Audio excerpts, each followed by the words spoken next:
Supervisor Miller is going to be absent today. He's at the Water Infrastructure Finance Authority of Arizona meeting with a board. And first item on the agenda is an executive session. So, gentlemen, may I please get a motion to convene to executive session? So I have a motion. Second. And I got a second. A motion and a second. Those in favor, please indicate by saying aye. Aye. Aye. Opposed? Hearing none, we're in executive session. Back in a few.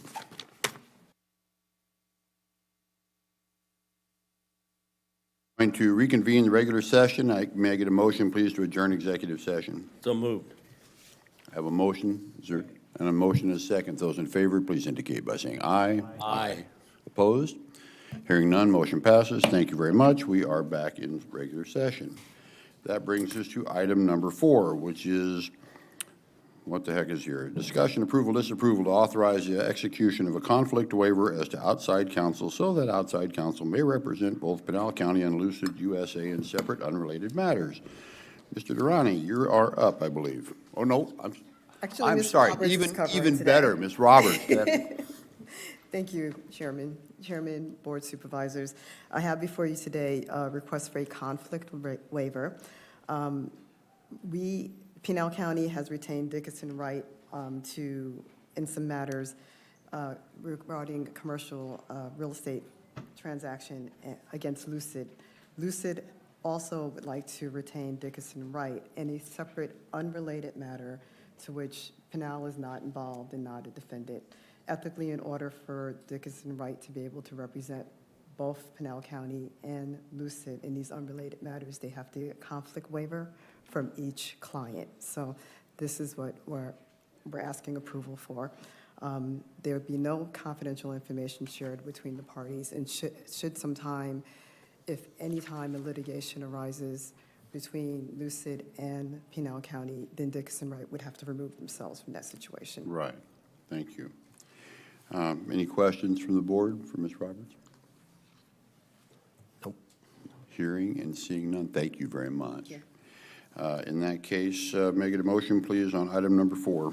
Mr. Chair, I'd like to make a motion that we approve the understanding that we, Just say, we, just say Yeah. you want to approve item. whatever number 4 says, that's what we want to do. I'd like to make a motion that we vote on number 4 as presented. Is that where, I think we stumbled through that one just fine. I have a motion. Is there a second? Second. We have a motion and a second. Those in favor of this motion, please indicate by saying aye. Aye. Aye. Opposed? Hearing none, motion passes. Thank you very much. I did slaughter that. You did. You're just really good at that. Read the words. Okay, so item number 5 is a work session. It's a presentation, a discussion to provide education and understanding on how data centers may influence and impact the county's economic and community conditions. Mr. Liu, you are up first. Thank you. Good morning, Mr. Chairman. I hope I can stumble through this introduction as well.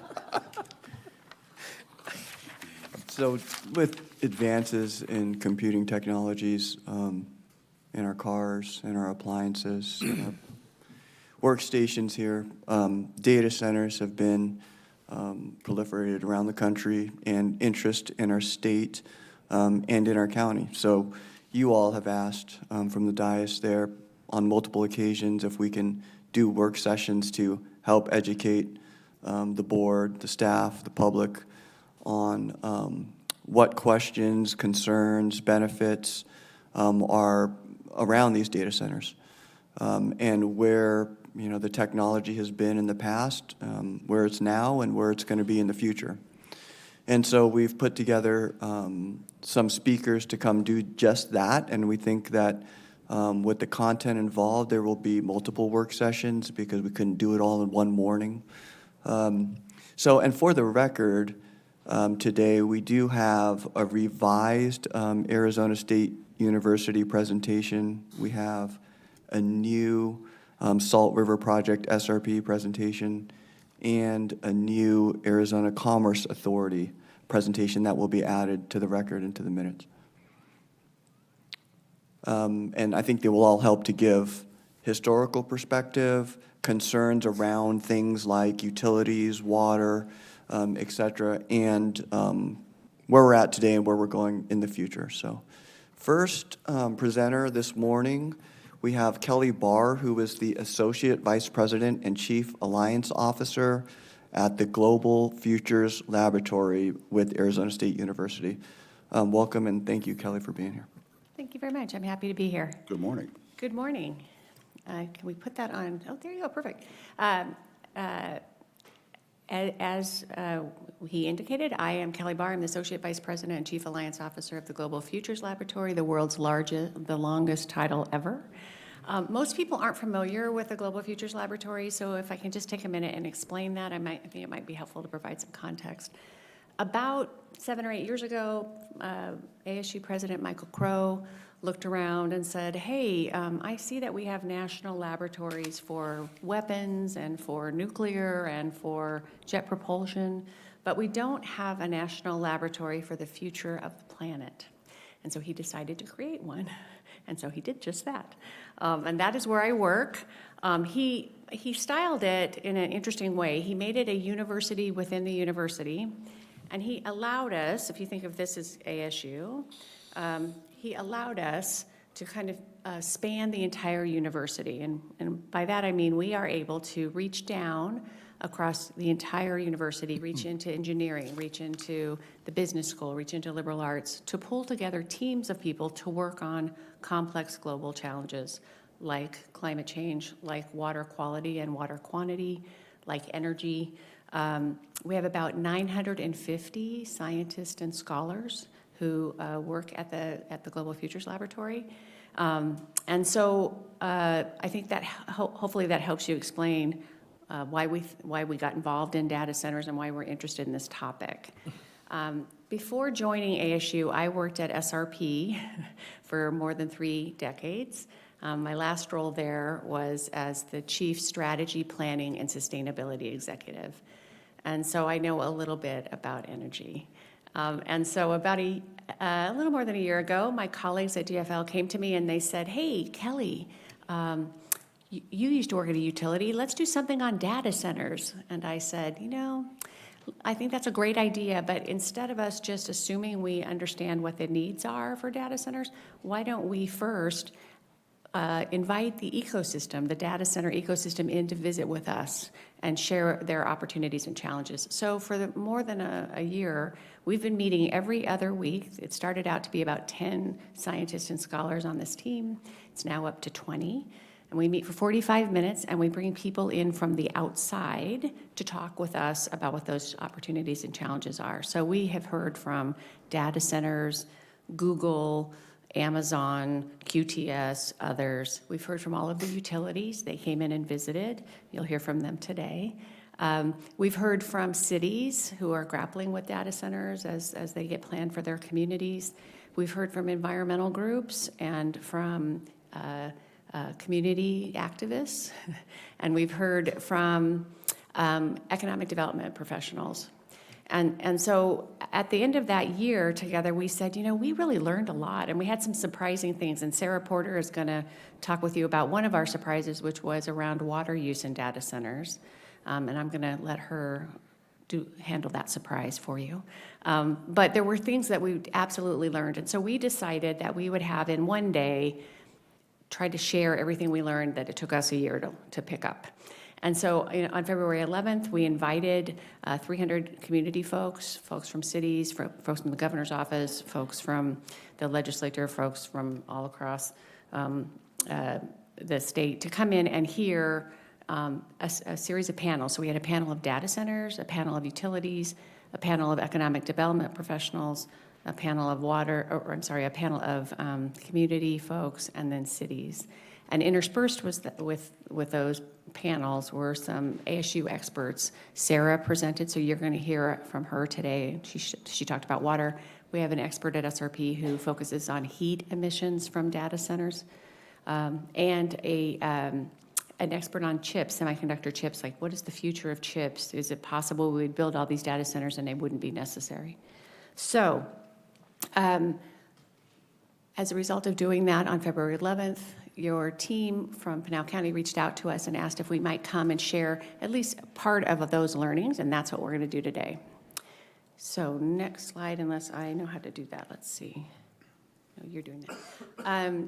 I'm going to handle quickly Data Centers 101. I'm going to turn it over to Sarah. Sarah's going to discuss water. And then in separate presentations today, you're going to hear from both APS and SRP. We're going to talk about energy-related issues. And then the last presenter today is from the Arizona Commerce Authority, and he's going to talk a little bit about the growth of data centers and who's interested in locating here. So that's what we're going to do today. Next slide, please. So in terms, not covered here. This is an important slide. There are some very complex trade-offs associated with data centers, and it really comes down to a community decision. It really, every community needs to assess the benefits and the costs associated with the data centers and make their own determination of what's right for their own community. And we are not taking a position on any particular data center a siting decision here. We want to make that clear. This is during our February 11th event, we had some cities who were very pro data centers, and they were asking all data centers to come locate in their community. And we had others who were not that excited about data centers, and lots of folks in between. So it really is something that each community has to decide for themselves. What we're trying to do is just provide facts that you can use to make those decisions for yourselves. Okay, next slide. So data centers are the fastest growing industry in the world. This is really driven by our increased appetite for both AI and cloud services. By the end of 2026, global data center usage will top 1,050 terawatt hours. And I know for people who are not in the utility industry, that doesn't seem like a very big number. But so to put that in context, if you treated that like a country, the energy usage of those data centers by the end of 2026, it would be the 5th largest country in the world for energy consumption. So there is a lot of energy consumed by data centers, and that's just in 2026, and that is intended to grow over time. This is a slide that was put together by the Electric Power Research Institute, and this was done, interestingly, in 2023. And they said, hey, what would low growth of data centers look like? What would moderate growth? What would high growth, higher growth? That was 2020, in 2023, where they thought maybe it would be kind of in the blue area. It's in the purple area. And in Arizona, it's definitely in the purple area. So very significant growth of data centers. And here's why. So geography matters. Next slide, please. It's not happening everywhere in every state. It's concentrated in a few states, and Arizona happens to be one of those states. Texas has, although this slide doesn't depict it, it's actually growing very, very vigorously. But Arizona is one of those states where data centers really look to try to locate here. Next slide. And here's why they'd like to locate in Arizona. And so when our data center folks came in to visit with us, we asked them, this was one of the questions, why are you interested in locating here? Or why have you located here? And they talked about the exemption from the state, county, and local sales tax and use taxes. That's a significant incentive, and it drives a lot of interest in Arizona. Low operating costs. Very competitive utility rates for water and power. Business continuity in Arizona, of course, we don't have a lot of natural disasters. It's hot here, but that can be monitored. We don't have hurricanes, we don't have floods, we don't have earthquakes.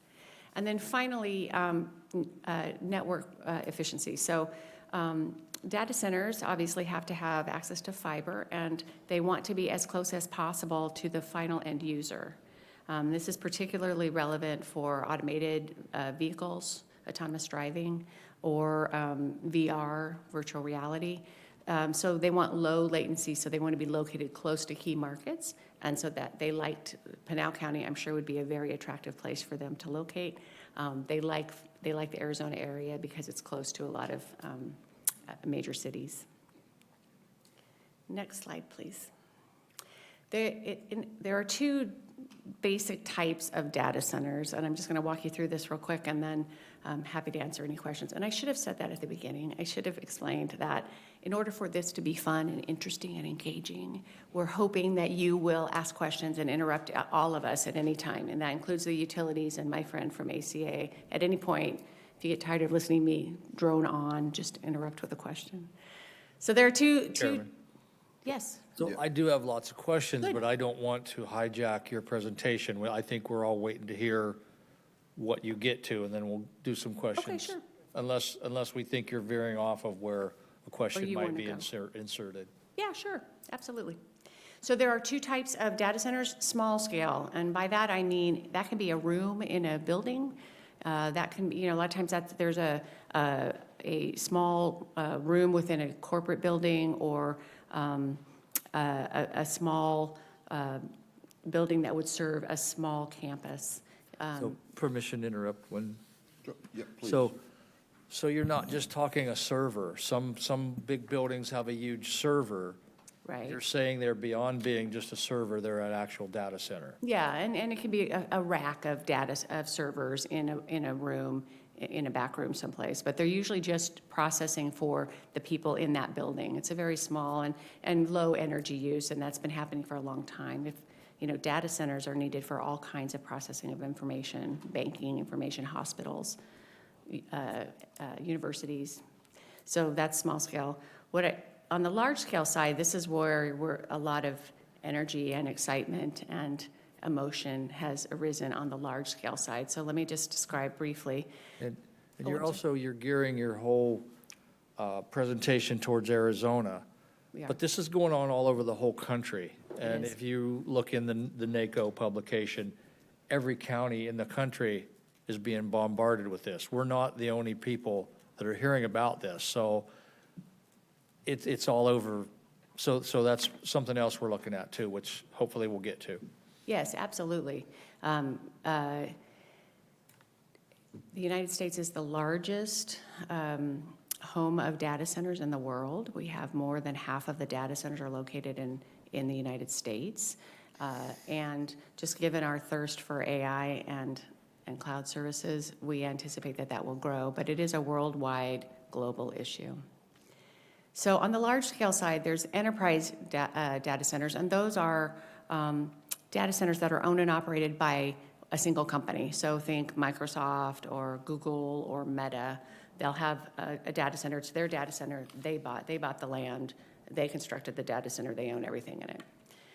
A co-location facility, think QTS or a co-locator, they're essentially building the building, and then they're leasing out space within the building. And so you can walk in one of those, and it's very interesting because it's a very large building, and they'll have chain link fences and servers behind those chain link fences, and that belongs to one client, and then behind another fence is another client. So it's a large building, but it's a shared use, and it's leased to different types of clients. And then finally, there's hyperscale, and those are very large campuses of data centers. This might be helpful. Having been in the utility industry, I think it's helpful sometimes to explain, to provide a little bit of context. So if you think about a Walmart or a Target Supercenter, so think about that size, the load of that is 1 megawatt, about 1 megawatt, okay? So when I worked at SRP, we would be overjoyed if we got a 25 megawatt load. We were thrilled. That's so exciting. 25 Walmarts, that is awesome. What's happening now in these hyperscale data centers is they're looking at 300 megawatts, 500 megawatts, 1,000 megawatts, or a gigawatt. And so if you think about that, that's using the same energy as 1,000 Walmarts or 1,000 Target Supercenters. So hopefully that helps you understand just how large these entities can be. And I'm sure my utility friends will talk a little bit about the challenges of serving, loads that can grow to be that large. And just for clarification, the co-location, you say it's a data center. We used to call them server farms, right? Right. 10 years ago, that was a server farm. Server farm, right. And you walk in, and sure enough, you're looking at room or chain link fence groupings of servers. So that's Right. all it is. Right. So this is my last slide. The next one's my last slide. And this, it sounds like you've already been inside of a data center, so you've seen it. There we go. So you've seen it.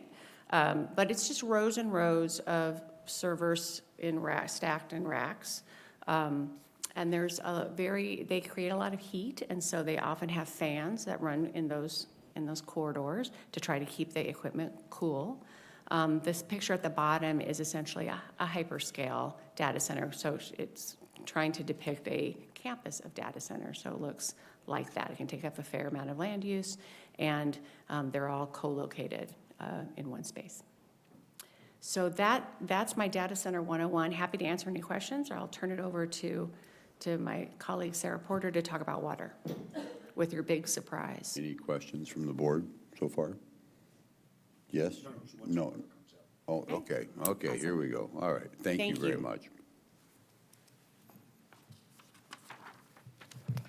Thank you, and good morning. Can we go to the next slide, Could you please? please? Who's driving the slides? Oh, autopilot. There we go. Self-driving. Oh, just say next slide and it Waymo, goes. you know, It's the how- Waymo of But would you PowerPoints. please It's introduce awesome. yourself Yes. just for the? I'm Sarah Porter. I am the director of the KYL Center for Water Policy at Arizona State University's Morrison Institute. And I'm very happy today to come and talk with you about this issue that has certainly become an issue that many, many people, members of the public, people involved with water management and utilities have been paying attention to. And there's never been an issue in my 11 years as the director of the Kyle Center for Water Policy that I've seen arouse more concern. And I'll say that concern about data centers coming in and using up all our water, is how I hear it, is understandable because we're facing some new pressures here in Pinal County, up in Phoenix. We're looking at deep cuts of Colorado River supplies, deeper cuts than we've ever experienced. Pinal County has already experienced the cuts to date more than any other place. And we're also looking at the limitations, the physical limit of groundwater, and we have a moratorium on some types of local groundwater reliant development that you're all, I'm sure, familiar with. I know Supervisor Miller is extremely familiar with those things. So it's understandable that when people are hearing about limitations related to water, that there would be a great deal of concern about bringing in a new industry that's reputed to be very water intensive. We, the Kyle Center for Water Policy, as part of Kelly's group, did a big investigation on the use of water for industrial purposes, the trends, what are we looking at, and that would include data centers, it would include other industries, and we published this in February. And here's the punchlines from that. Right now, the use of water for data centers or other industrial purposes in the Phoenix active management area, in the Pinal active management area, and in the Tucson active management area, the CAP service area, is not a concern. It's also very hard to quantify the use of water by data centers now. We did our best. I'll get to that. But I'll say it's a moving target because the technology, the efficiency, all of that is rapidly, rapidly changing. And then finally, it's a very site-specific determination, as Kelly said, whether or not a data center should use any water at all. It really will depend on the resources available at that site, other considerations about how much energy is available, all kinds of other considerations. So as that slide before said, we are not trying to make a recommendation, yes or no, as to data centers. We're simply trying to provide information that's helpful in your own evaluation of the appropriateness. Yes, sir. So would you say that the technology and the advancements that's being made, are we using less water? Yes, and we can go ahead to the next slide, Waymo, autopilot slide mover. Yes. Okay. And then while you're talking, I don't know, maybe this is part of your presentation, but I think we've got a lot of properties and things out here that have already been entitled. And so we've got a lot of more homes that are going to be built out in this area. And when we talk about water, we equate it to how many homes or how many how Right. many individuals are going to be utilizing the water, so on and so forth. Is there alternatives with that? Anyway, how many households, if you were to replace a data center for, how many households would that replace? So this is very hard to answer because some data centers use a lot of water and some don't use much. Okay. And I like to think about an acre foot, a nice volumetric for thinking about water, an acre of land covered with a foot of water. An acre foot is 325,851 gallons of water, roughly 326,000 gallons. And in a place like the new developments coming in around here, 3.5 homes will use 1 acre foot of water per year on average. Okay. And a good deal of that, all of the water used indoors, can be reclaimed. So Okay. 30 to 50, even more, a greater percentage of that water can be reclaimed. A data center that's using evaporative cooling, depending on its size, depending on the heat, it's very seasonal, it might be using 3 acre feet in a day if it's a massive data center. A smaller data center using evaporative cooling would be using less. Depending on, and that's, evaporative cooling is the highest form. But what the best answer to your question would be, look at the data center, look at what are their projections for water use, and then compare it to 3.5 homes per acre foot. Okay. Remembering that all of the water used indoors in a household can be reclaimed, whereas if a data center is using water for evaporative cooling, none of that water currently is likely to be reclaimed because the technology to do that is really expensive. I've got a quick, go ahead. But the technology has changed where we're kind of It's changing. evolving away from the evaporative Right. processes And so I into can- another. yeah. Okay. So when we're talking about data center water is.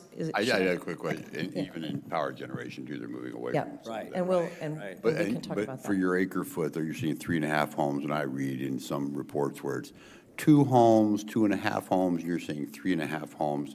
So, I kind of look at that like, it's accounting, what number do I want to see at the Well, end? and it's just like, I live in an old part of Phoenix where we use more than less than a third of an acre foot, like Right. depending on the neighborhood. There are all kinds of variables, of course.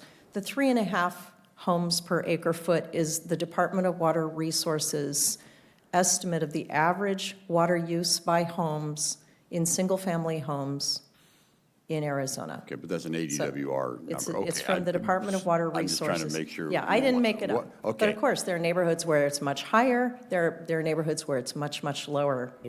We actually have maybe I can send a link to a tool that will allow you to look at, if you want to think about the water use per acre. We, at the Kyle Center, have developed a map that show you the water use per acre in all of the cities in the CAP service area. And I can say that there are some cities that have they were historically farmed in the SRP water service area. They have a very high water use per acre, closer to 3 acre feet per acre. And then there are cities like here, around here, and Apache Junction would be an example, parts of Tucson where it's less than 1 acre foot per acre. So it really varies depending on how is the land being used. Right, so just an average. Yeah. Okay, but thank you very much. So Just, excuse me, I'm sorry, on the water side of it, you hear about closed-loop systems, and, they don't use any water at all.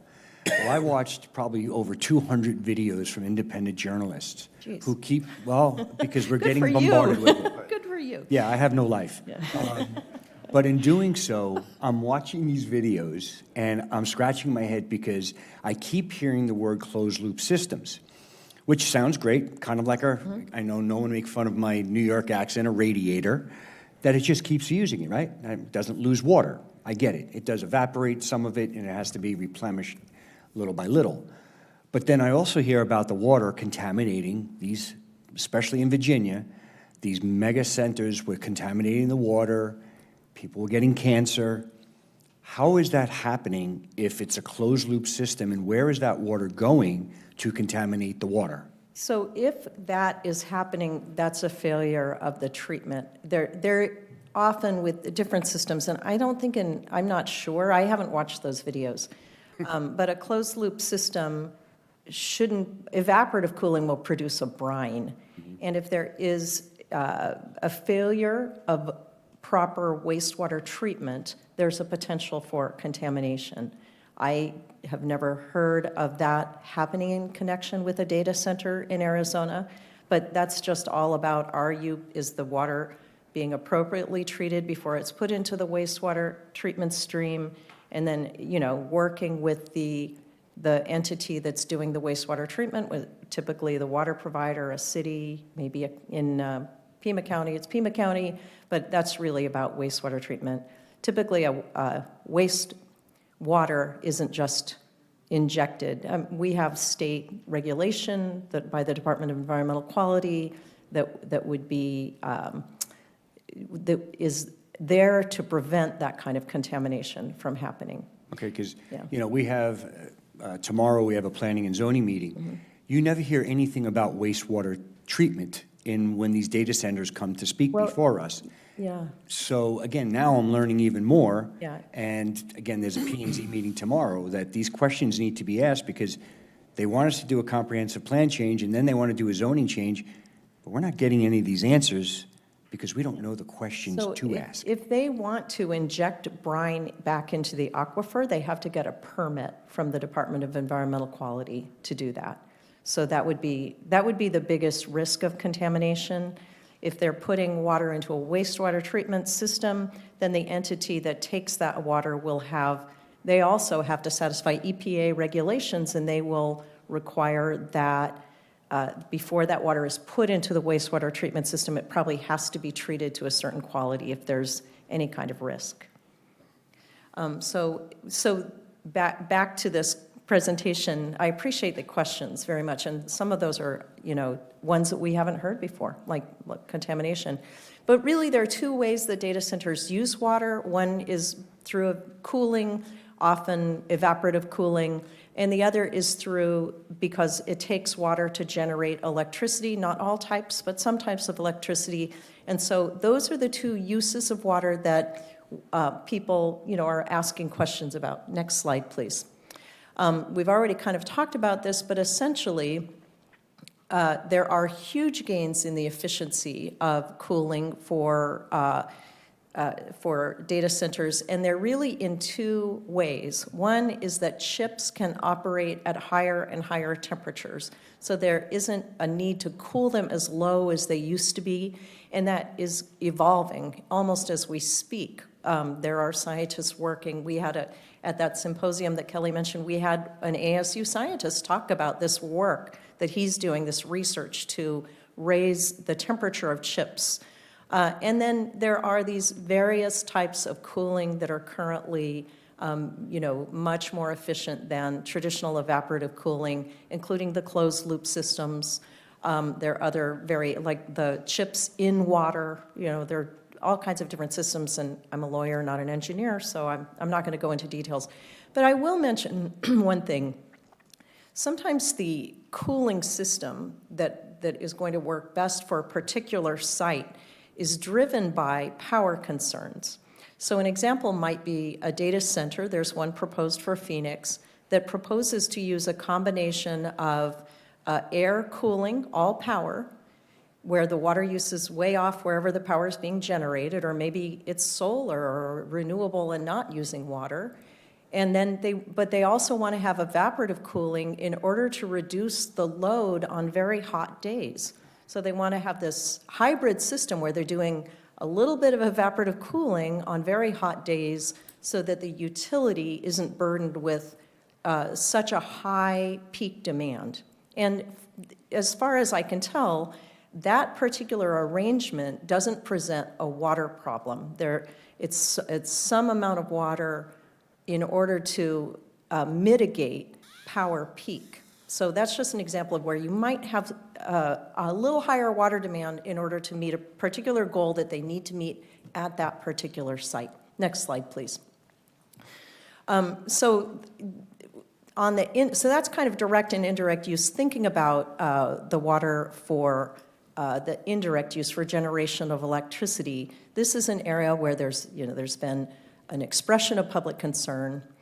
And it is, again, a bit of a moving target, but what we can, we can think about the water consumption factor of different types of electric power production.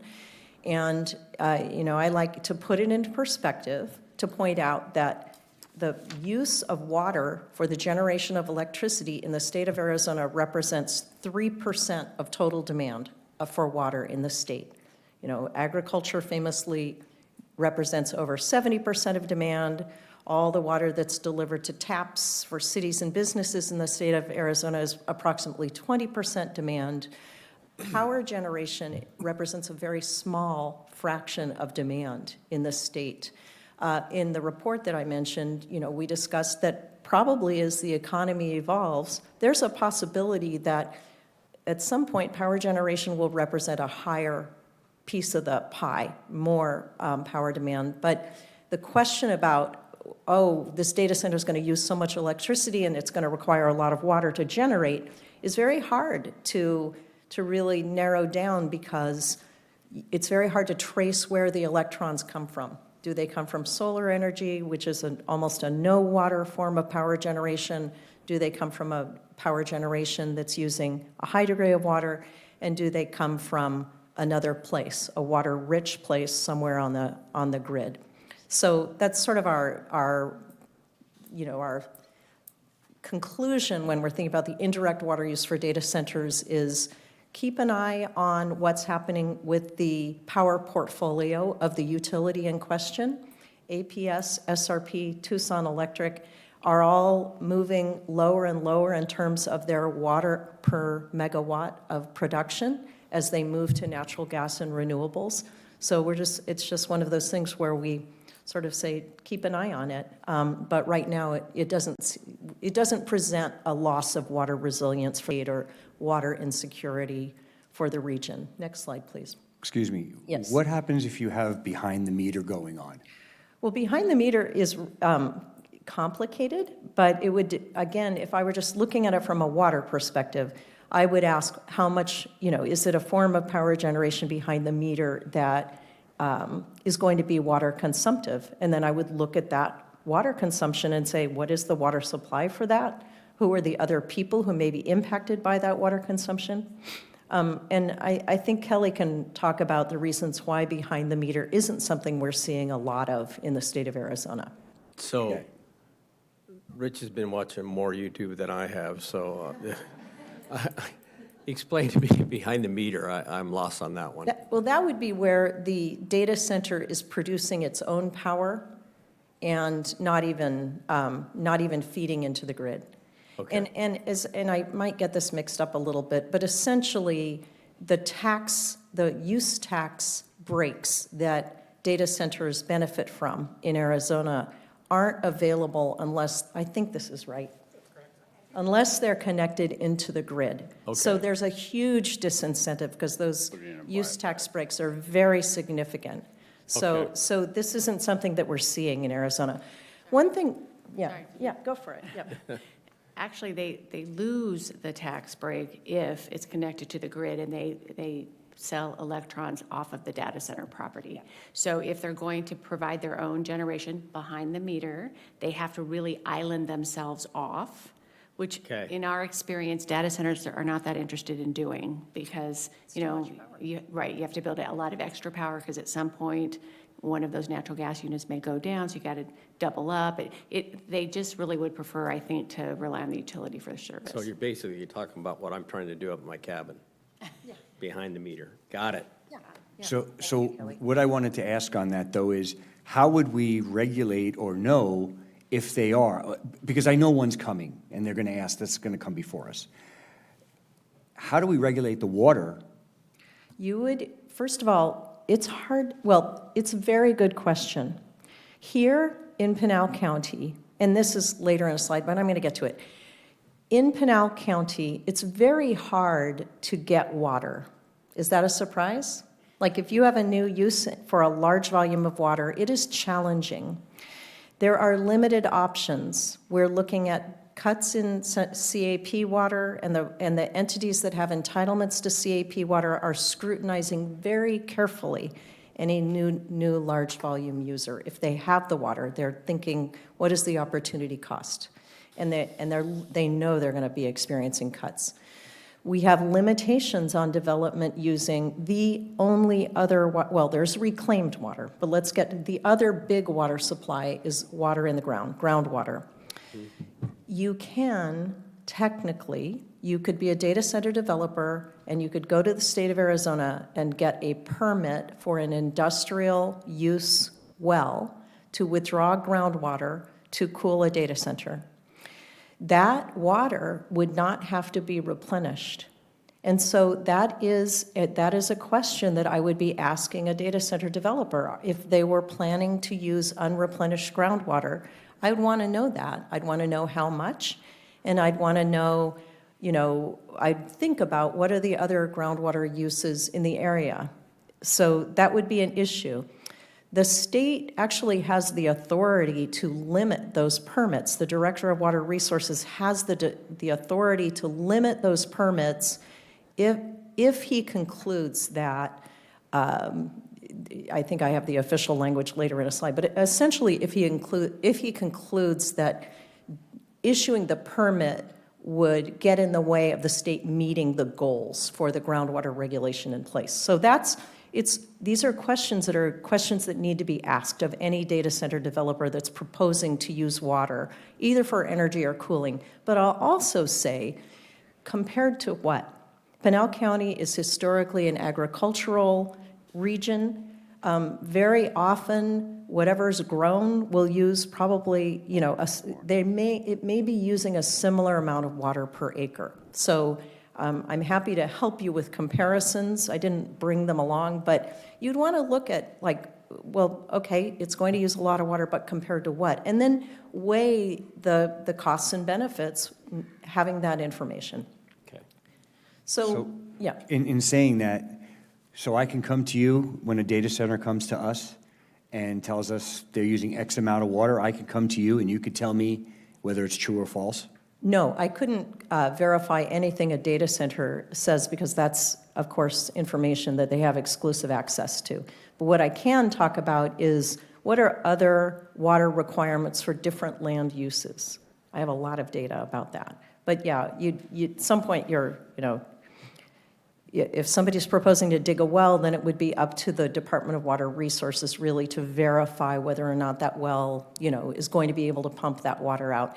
There's a very well-developed groundwater model for this region, for the Pinal active management area, and so the Department of Water Resources would have the competence to give you some really good information about that. So it's fair to say then that any of these data centers, just like any development that takes place on a residential development, they have to go through ADWR, they have to go through all the processes and everything to prove that they've got the water supply to be able to meet the demands. If they are going to use local groundwater, if they're going to use a well and pump groundwater Okay. out for the data center, Fair enough. then they would need to get a permit from the Department Okay, of and Water that will all Resources. that's all Right. spelled out It would- already, correct? No question. Their well driller won't drill a well unless they have the permit. We just need Now- to make sure of that when they come in Right. here is all. Now, Okay. if they're going to a water provider, Right, let's it's say the same. Arizona Water says, sure, we've got the water.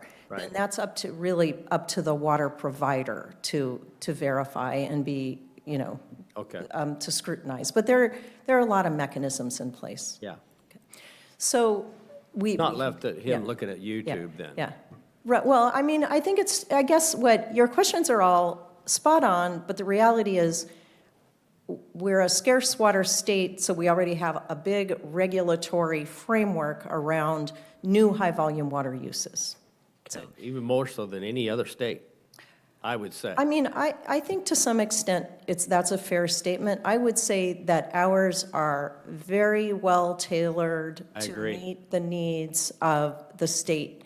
Especially, we're particularly fortunate because here we are in Pinal County Active Management Area. So this is an extremely highly regulated area compared with even other parts of Arizona and other states where if you own the land, you can drill a well and use as much water as you want. You can't do that in the Pinal County Active Management Area. You can't do that in the Phoenix Active Management Area. Next slide. So this is where data centers are. We looked at a bunch of data center maps. We really looked in the CAP service area. This is just so that you have a snapshot of what's going on right now. We looked at all the data centers that we could locate based on several national data center maps in the 3-county CAP service area to see, are they using unreplenished groundwater? Are they served by a water provider with a large water user ordinance? Are they in the comparatively water-rich SRP service area? I think that's not appearing here.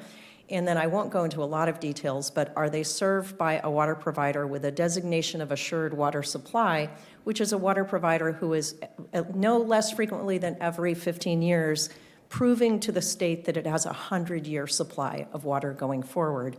And you can see by all the Ys on there, the large water user ordinances, all the designation of assured water supply, and even the kind of low volume of unreplenished groundwater use. Unfortunately, there's some, but essentially right now, there's not a significant presence of data centers where a lot of, scrutiny isn't already occurring.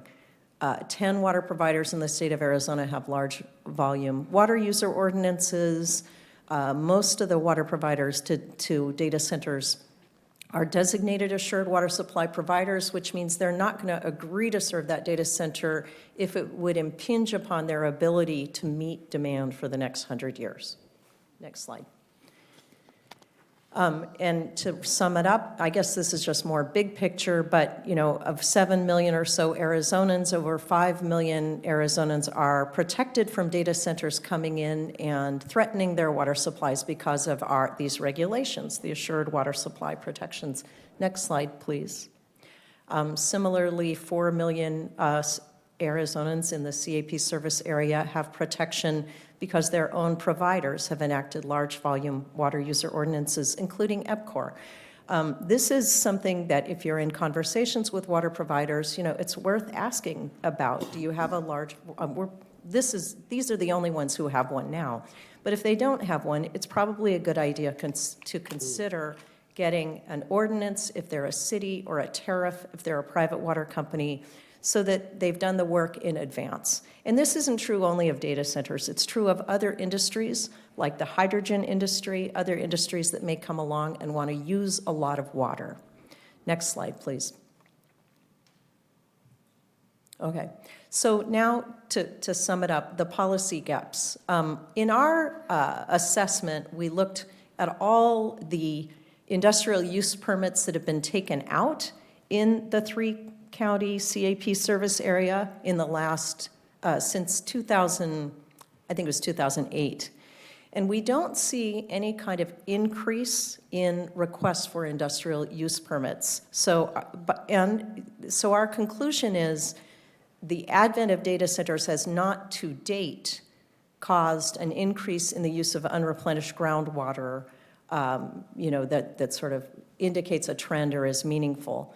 And we point out that the director, as I mentioned before, has the authority to determine not to issue an industrial use permit if it would be inconsistent with the active management plan. I'll say another thing that's important. We have a requirement in our active management areas for any entity that is using water for cooling, large facility cooling, to report their water use across the 3 AMAs. We did not see an increase in water use for large facility cooling when we looked at the annual reports where this information is required to be reported. Next slide, please. So here's the map that shows the active management areas. You can see that the Pinal AMA doesn't cover the entire county, just like the Phoenix and Tucson AMAs don't cover all of Maricopa and Tucson, or Pima County. The places outside of the AMAs, the white areas on this map, or even the salmon, whatever, orange colored areas, these are places where there is no limitation on the use. drilling a well and using the water for a beneficial purpose. So in our assessment, these are the regions that are, from a water perspective, most vulnerable to new high-volume use. They're also not convenient for data centers. So we don't see it as a real risk right now. There are very few proposals for data centers that aren't really close to more, urban areas because they need the other infrastructure. Next slide, please.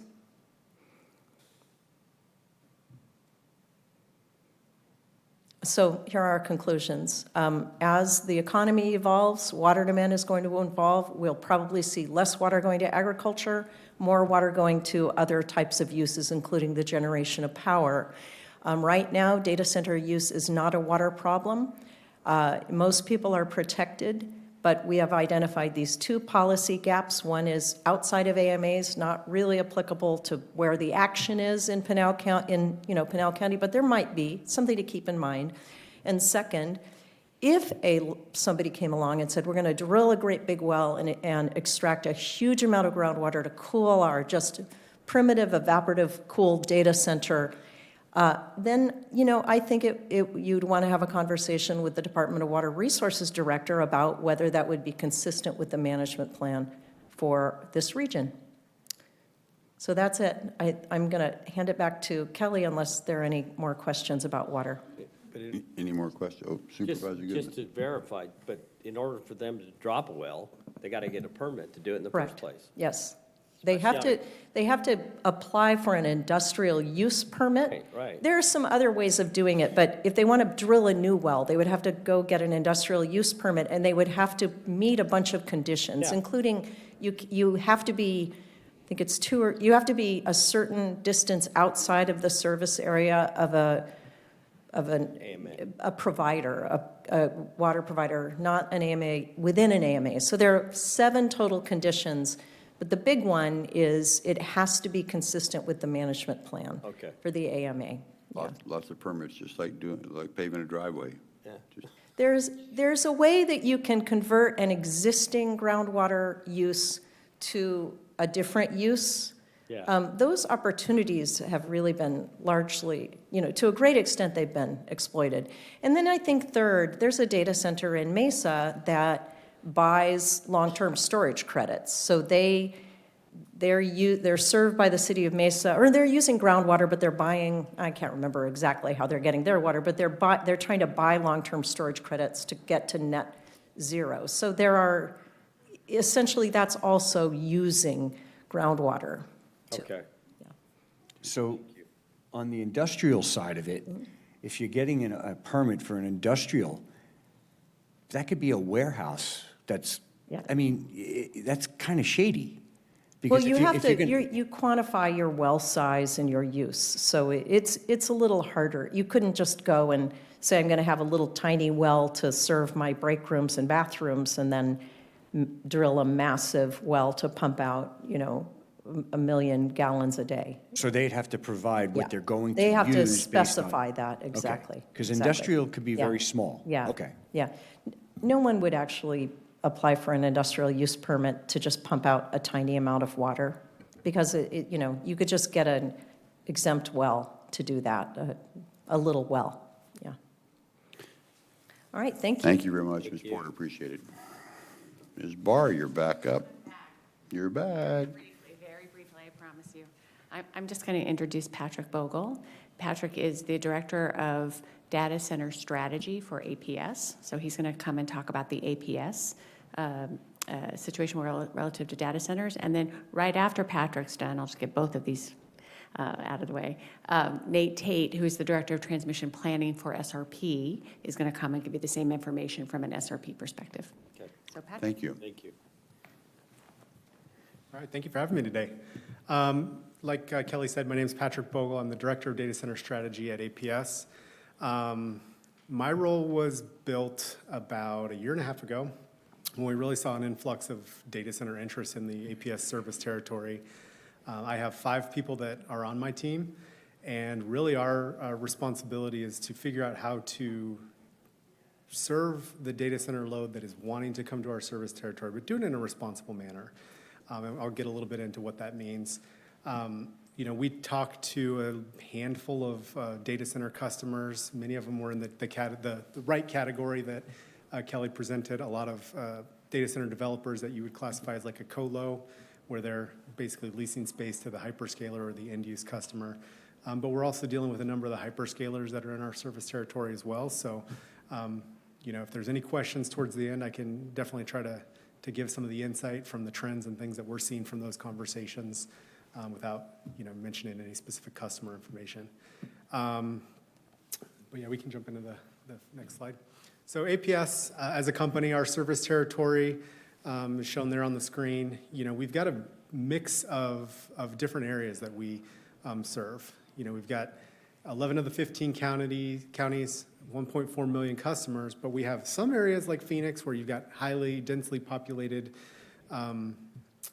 customers where you've got energy use. But then we have many of the rural areas of Arizona as well. And so that really presents different, difficulties in serving because, Phoenix area, you've got, much higher peak usage in the summer where maybe Flagstaff and some of the northern areas, you have a little bit different usage profile. And so just in general, we've got, a lot of the major metropolitan areas covered, including some in Pinal County, and some of that is probably some of our fastest growing territories. A lot of movement towards Eloy, Coolidge, Casa Grande, in serving additional customers. And it's not all data center customers either. Some of it is, supply chain customers that may be serving the semiconductor industry. Some of it might be additional mining as well. So we're seeing a lot of growth across the state, but typically in Pinal County as well. So from a data center perspective, wanted to just kind of lay out this slide a little bit. So when you look at last summer, our peak load that we served was 8.6 gigawatts or 8,600 megawatts. So we kind of talked earlier, a megawatt serves about like a large super Target, Walmart, Costco type store. Megawatt is also equivalent to about 150 to 160 customers, like retail households, residential households. And so that was our peak we hit last summer. I will tell you, last summer we hit 3 all-time peaks. So our load continues to grow and expect that in 2026 we will hit a number higher than that. On top of that load, we have committed to 4.5 gigawatts of data center customers. This is where we felt we could responsibly serve in a reliable manner. Step back on that 8.6 number. That included roughly 450 to 500 megawatts of data center customers. So that 4.5 is, what's your target date on that? It's really dependent on the specific projects. Let's call it through 2030, 31, 32. Some of these data centers have much, extended timelines as to what that build out looks like for them. But those are the commitments we've made. So over the next Does that 5 mean to you can 6 meet years. that demand now? When Not today, committing it, no. does it mean that you'll have to evolve with them? We're going to have to evolve to support that load as well. Correct. Okay. Hence all the power plants that are coming to us. Yeah. Yeah, so The reason why I asked that question is I think it's important for us, because if we see what's coming, we're going to be more involved in the decision-making on what we need to look forward. If we want this to come here, we need to be thinking and having these discussions, knowing what the demand's going to be, where you guys are planning on it, where SRP is going. Are we willing to do that? Okay. yeah, absolutely. And we do a long-term planning process. I believe our IRP filing, our resource plan is filed later this year, and it will spell out some of how we're planning on meeting that demand, as well as theoretical cases as to what if that demand grows more. So what other industry, are you doing the similar with other industry that's coming to the areas? Like So- manufacturing and things like that? Can I answer that in a second? Yeah. Okay. do that. Because I'll get to that piece specifically. On top of the 4.5 gigawatts we've committed to serve, we have north of 20 gigawatts of customers that have said they want to be located in our service territory, but we don't have the ability to serve them today. So we've said, we will serve you, but we need to build the capacity, the infrastructure, everything that would be required to serve you. And that's just data centers. That's, yes, just data center customers. Wow. And so the interesting part about that, though, and you talked a little bit about how this is happening across the country. We are not the only one with an uncommitted queue. Every major state that's looking to add data centers has a similar queue. We've talked to a number of different utilities. I think the Texas queue is, north of 50 gigawatts. But there's others across the country that are much larger. Virginia's got a very large queue. Why I state that is because when you talk about these queues, it's a very transient set of projects. If they can get the power somewhere else quicker, they will take that project, and they might not build it in Arizona. They might build it in Virginia or Georgia or wherever it be, right? So when you start looking at these queue numbers, a lot of people you always ask the question of how real is that 20 gigawatts? It's really hard to kind of pinpoint because, that same project could be in 7, 8, 10 different queues across the country. Yeah. So when we look at that number, I think it's an opportunity for us to grow into the future as we get, the infrastructure to reliably serve, but we're not necessarily, really kind of forecasting how real do we think that 20 gigawatts is today. So, excuse me, so in the aspect of a data center coming, they say they're going to be working with APS or any utility. How do I know that that's true? Because I've had a run-in on a different project. How do I know that they're actually working with you? And if you're 5, 7 years out, and they're 2 to 3 years out to start building this thing, how am I supposed to approve something if I know they don't have, at that particular time, the power? It's an interesting question, and I think what you've started to see, I'm going to reference the City of Phoenix ordinance, and if you aren't aware, City of Phoenix put in an ordinance to try to control data center load and where it was being placed. And because what they were seeing is a lot of their highest and best use economic development opportunities were being bought out by data centers, and they were trying to kind of control that a little bit. And so part of what we discussed with the city, it was more of an education experience of when we get to a point where we are ready to serve a data center customer, there will be an agreement that we put into place called a load commitment agreement going forward. And so that is really our commitment to serve them, but it's also them making commitments to us on how much power they're going to use, what the term of that agreement will look like, et cetera. So when I look at Pinal County specifically, we haven't made any commitments to any data center projects that are in Pinal today. So when you look at that 4.5 gig number, that doesn't include any commitments for Pinal projects today. How would you know that going forward? That's a good question. I don't think we have necessarily a path on how we would deliver that, other than, that might be a question to ask of the data center developer specifically. Do you have a commitment from APS to serve, or whoever their utility be, right? It might not be us, it might be others that have kind of overlapping service territories. But it might be a direct question to say, what is your path to power, and has that been committed to? Does that help? Kind of. Fill in on, just on the construction of a data center, capital intensive, right? Yeah. So if they don't have the power, like they're not gonna. Yeah, and that's. Just as a note, if you're going to speak, you need to come to the microphone so that we can record it. Yeah, so back to that, it is a very capital-intensive business. They're looking to build out even the shell. It takes about 2 years. So, if we're 5 years out on the power side, typically they're not going to start that build out of that shell until they have some kind of pathway to what that power looks like. That can be, depending on the size of the project, hundreds of millions of dollars. Okay, so there is a commitment financially that they would have to put down. So in the case of what we're calling the load commitment agreement, that's where we're basically saying we will deliver, I'm going to call it a 100 megawatt project, right? Mm-hmm. You've got a 100 megawatt data center. We are committing to serve that. It will have, that agreement has a load ramp as to how they're going to bring that data center online. But it's also commitments for, we will serve that for a defined period of time. Here's what you're going to pay for that period, and you're going to have energy minimums built into that as well, and demand minimums to ensure that if we're building out infrastructure and procuring resources to serve you, that we're getting the collection we need to make sure that other customers are not impacted by that. Okay. Next slide. So when I talked about your question earlier, we've really built my team around three core principles. One is we are not going to serve more data center load in the APS service territory if we cannot do it reliably or affordably. We're not going to put other customers at risk of having reliability issues in Arizona to serve more data centers. Just not going to happen. I mean, energy is a lifeblood for the state.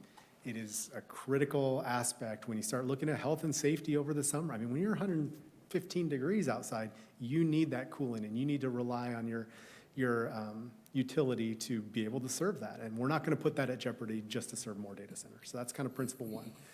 When we get back to the affordability concept, we will only do it in a manner that does not create a cost shift to existing customers. We're not going to serve more data centers and ask our retail residential customers to pay for those data centers to come. Again, it's, you know, the example we use is grandma down the street should not be paying for Google or Microsoft or insert hyperscaler here to build a data center in Arizona. Excuse me, when you're saying that, I also saw a slide that there was a 7% increase to residential, a 3% increase to commercial, and a 2% decrease in industry. That was a slide came from your guys' website.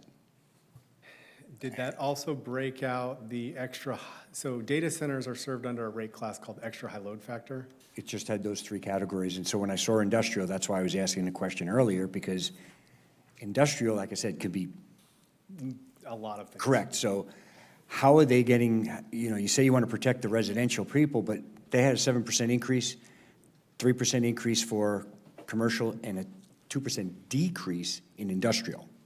So what I would point to there is we are in the process of going through a rate case at the Arizona Corporation Commission. And in there, we have proposals for what the different rate classes will look like going forward. Obviously, that has to be kind of litigated and voted on by the commission.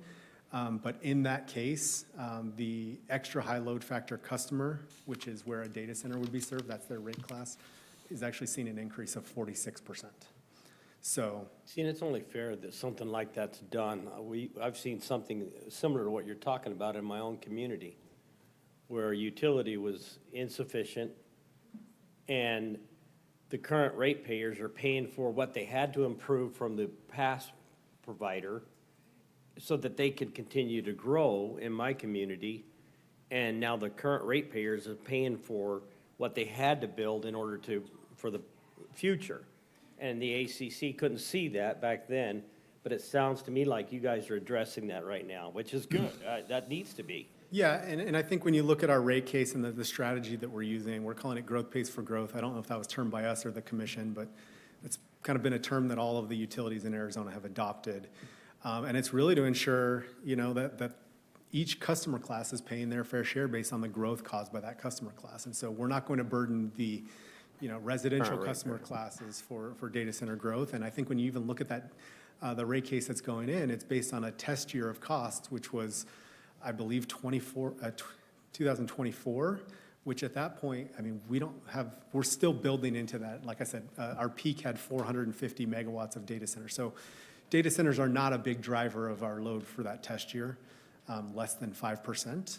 So we're continuing to grow in and try to set these principles in today so that when that growth happens, Yeah. we're prepared to do it in a way that does not impact other customers.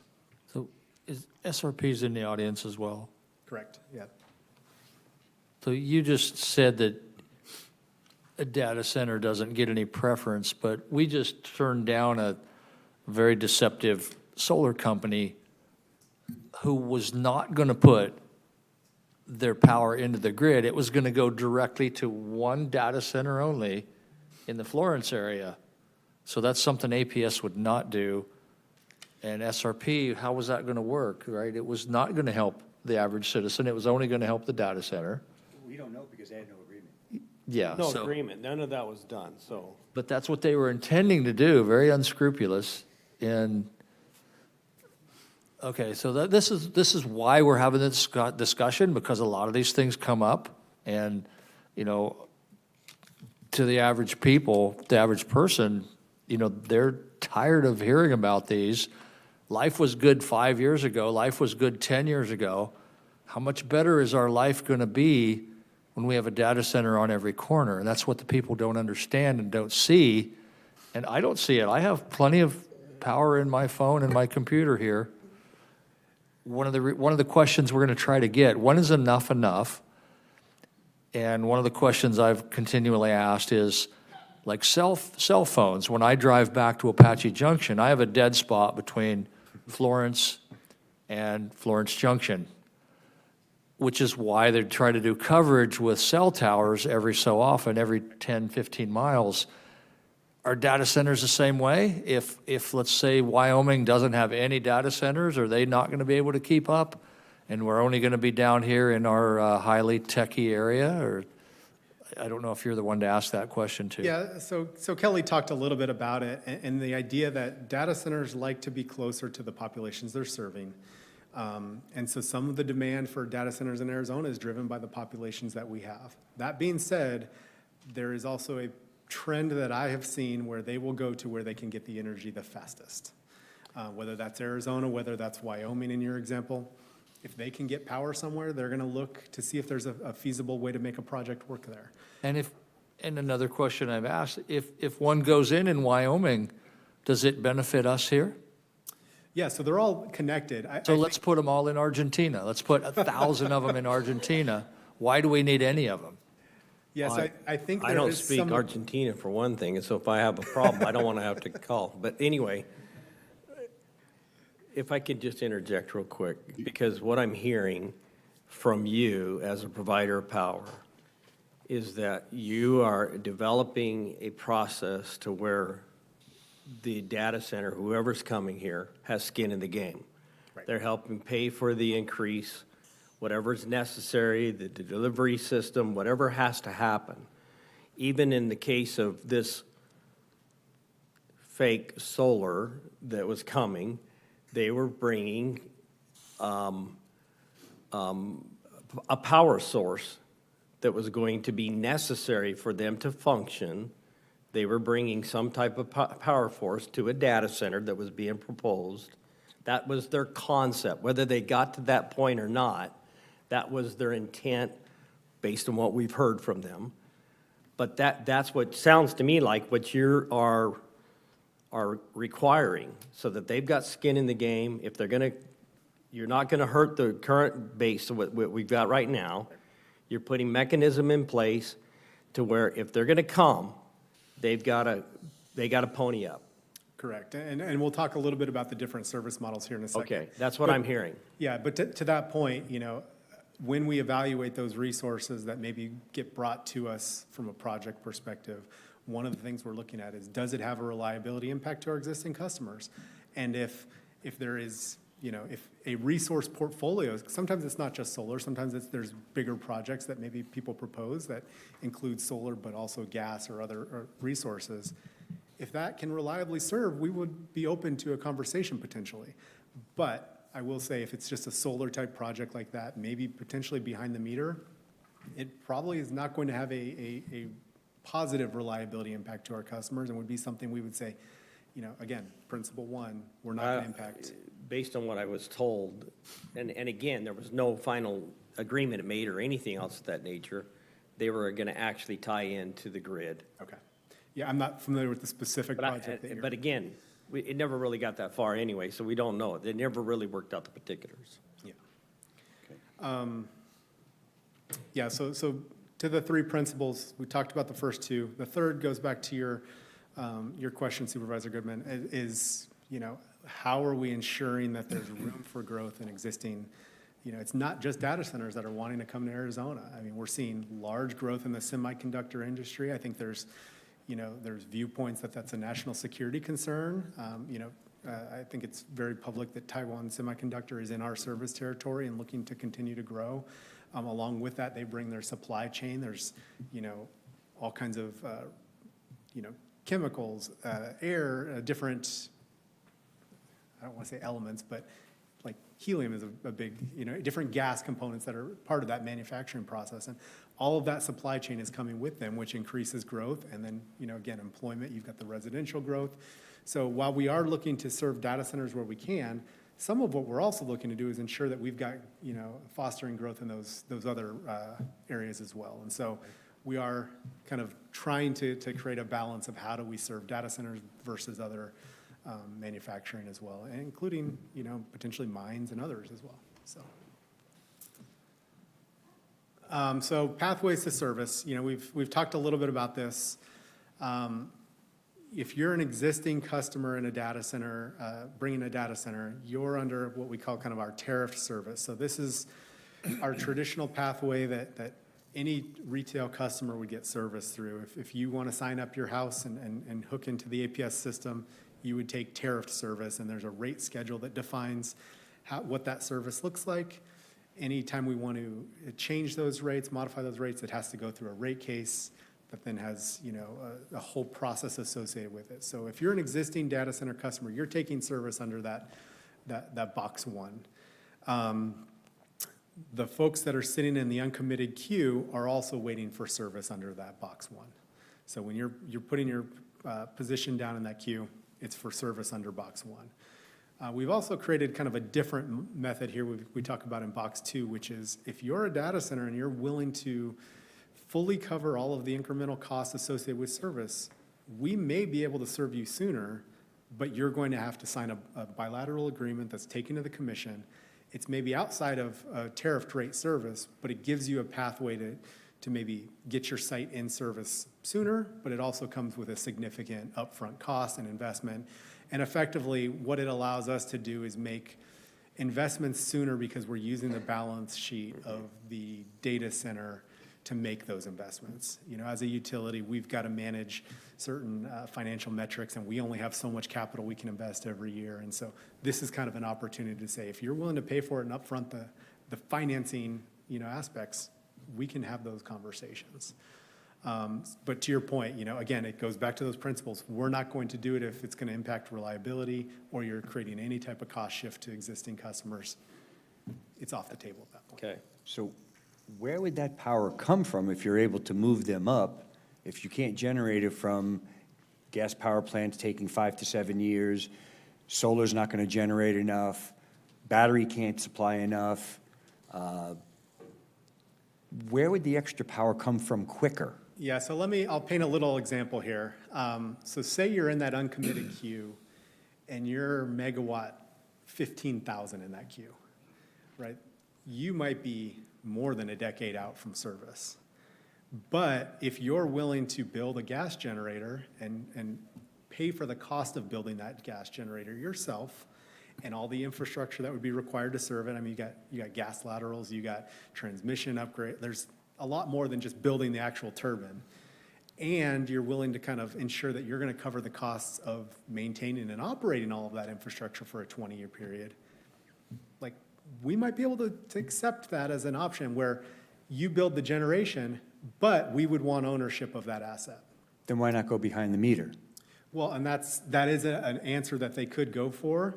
But what we've heard in general is that behind the meter doesn't provide the level of reliability that a data center would expect. Or you're having to, I think as Kelly mentioned, you're building out significantly more capacity to account for things like outages, maintenance on those plants, et cetera. So that hasn't been a pathway we've seen a lot of folks do today.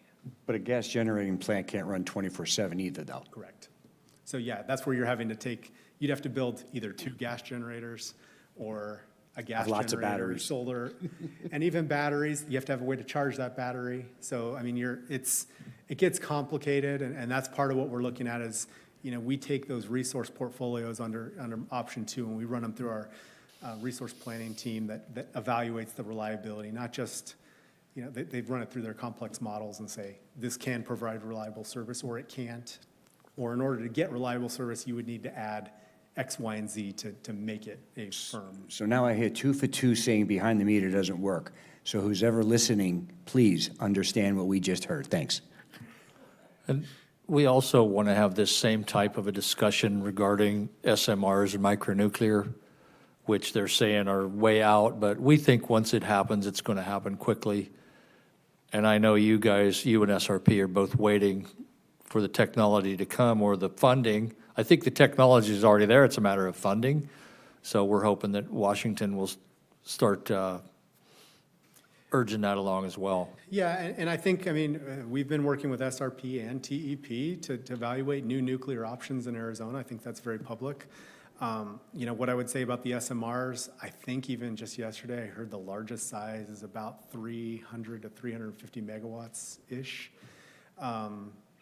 The levels that we're talking with a 20 gigawatt queue, there could be a real need for like an AP1000, like a full-on nuclear facility, right? Not just these small modular.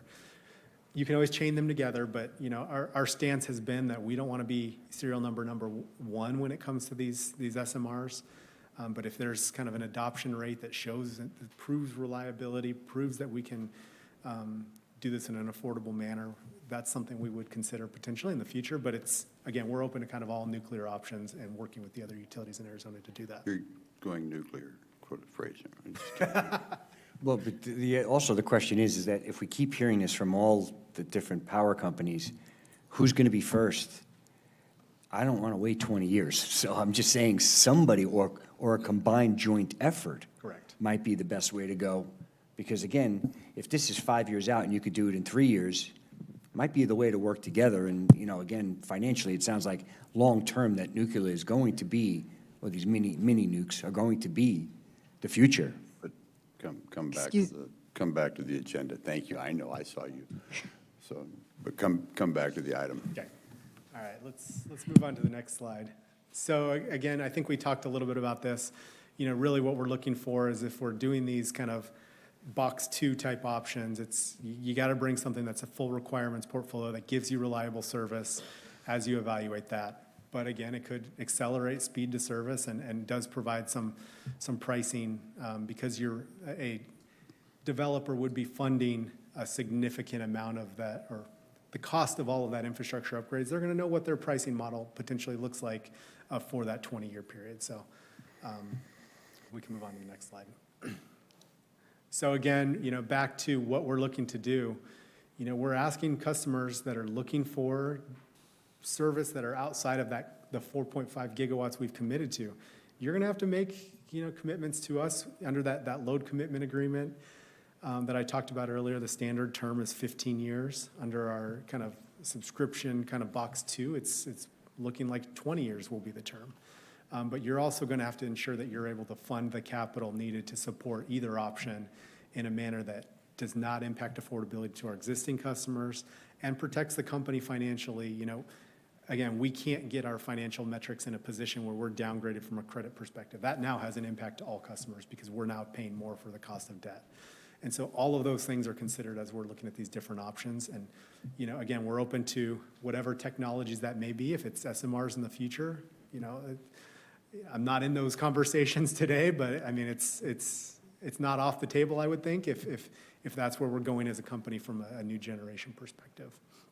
And lastly, I mean, we're going to look for whoever those customers are to protect us from a credit perspective. We're going to ask them post significant collateral to say, if this becomes a data center bubble and you disappear 5 years from now, we need to have the collateral to say that, you know, we can call on that to protect our other customers from, you know, whatever commitments we made to serve you, and it's not passing that back to our other customers. So, The costs of a generator are significant. correct. And so, yeah, at this point, if there's any other questions, I'm happy to stay. Otherwise, I can pass it over to No Sam. other questions? Good. Thank you very much. Alrighty. Appreciate it, Mr. Thank you. Vogel.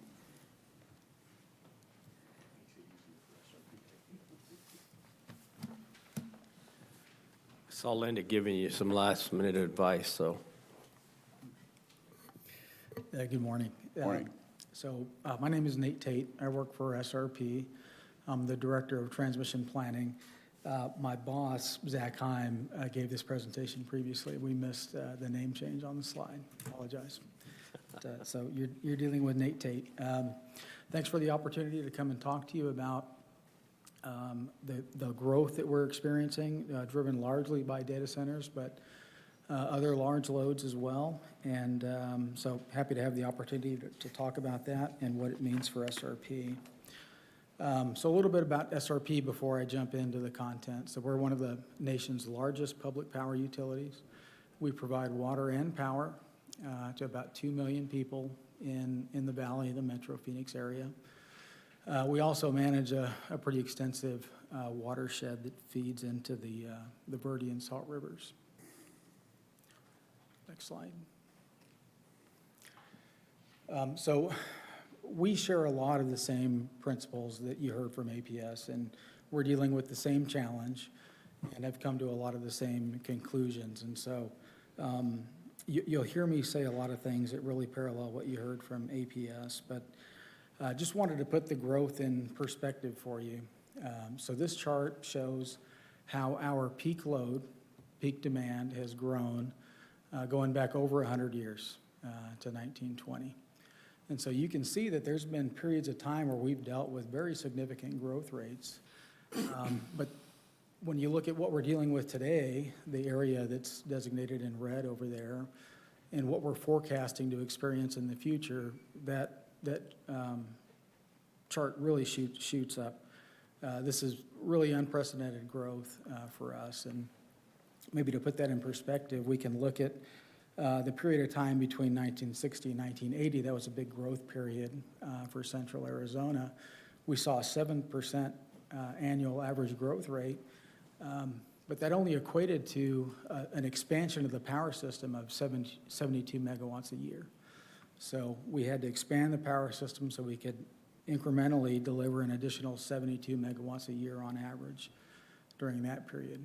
When you look at what we're dealing with today, and the numbers are a lot larger, so even though the growth rate is slightly lower, that 5.7% growth rate equates to over 600 megawatts a year of power system expansion. So our power system today delivers a peak of about 8,500 megawatts.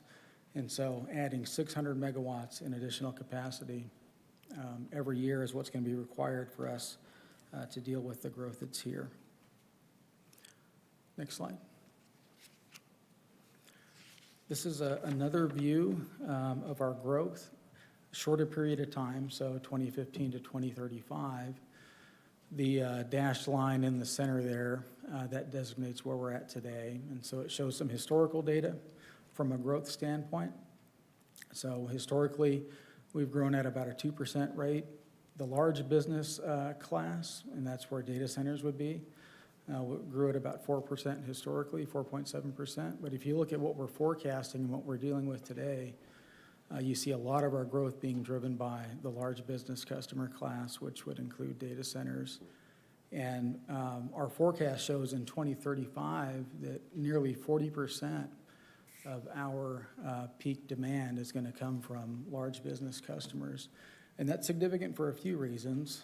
The obvious reason is we have to build a power system that can supply that. But large load customers have a different load profile. So the loads that we have today are cyclical. You know, it's pretty low in the morning, early hours, and then as folks get up and go to work and begin utilizing energy, we peak. Early evening hours, we peak, and then we come back down. So that kind of load profile presents some opportunities for you to perform maintenance, to do other things to the system to keep it reliable. These large business customers, their load profile is a lot flatter, so they're using more energy consistently throughout the day and the night. And so you have to build the system a little bit differently for it to continue to be reliable. And what that means is more infrastructure. Next slide. We can jump to the next one. So this large influx of interest from data center customers has caused us to change our processes a little bit. And so I'll just talk briefly about the way we process large load customers in general, and then I'll talk about the shift that we've made. So, excuse me one second, I'm going to grab my bottle of water. Be right back. Sure.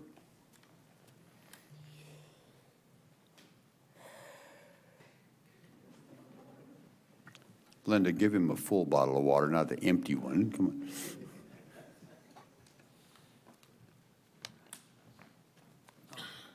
Apologies. So the way we study these large load customers, so they come to us, they talk to us about their project, they give us some characteristics, tell us how big it's going to be. And what we'll do, so they provide some funding also to cover the cost of the study. We have a computer model of our electric system, and we can add these load customers to that model, run some simulations, and understand what the impact is to the system. And so you can imagine, at the extreme end, a 1,000-megawatt data center wants to interconnect. So to put that in perspective, 8,500 is our peak now. So you add a large 1,000-megawatt load, it breaks some things on the system. It overloads some lines. It may require additional infrastructure. And so we identify what those needs are. We call them mitigations. And we attribute the cost of all of that infrastructure to that customer. So they have to pay that before we'll move on in the process and allow them to interconnect. So the way we used to do this was in a serial fashion.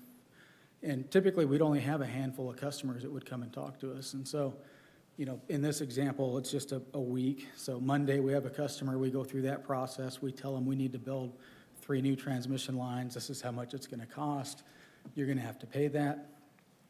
We get another customer the next day. We go through the same process. But now, with that customer, we're assuming that we've already added the transmission lines that we attributed to the first customer.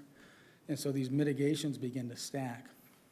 And so you get to customer 4, we may have 10 new stations and half a dozen transmission lines that are being built, and they have to be sequenced to serve these customers. But inevitably, what happens is someone has to change their project.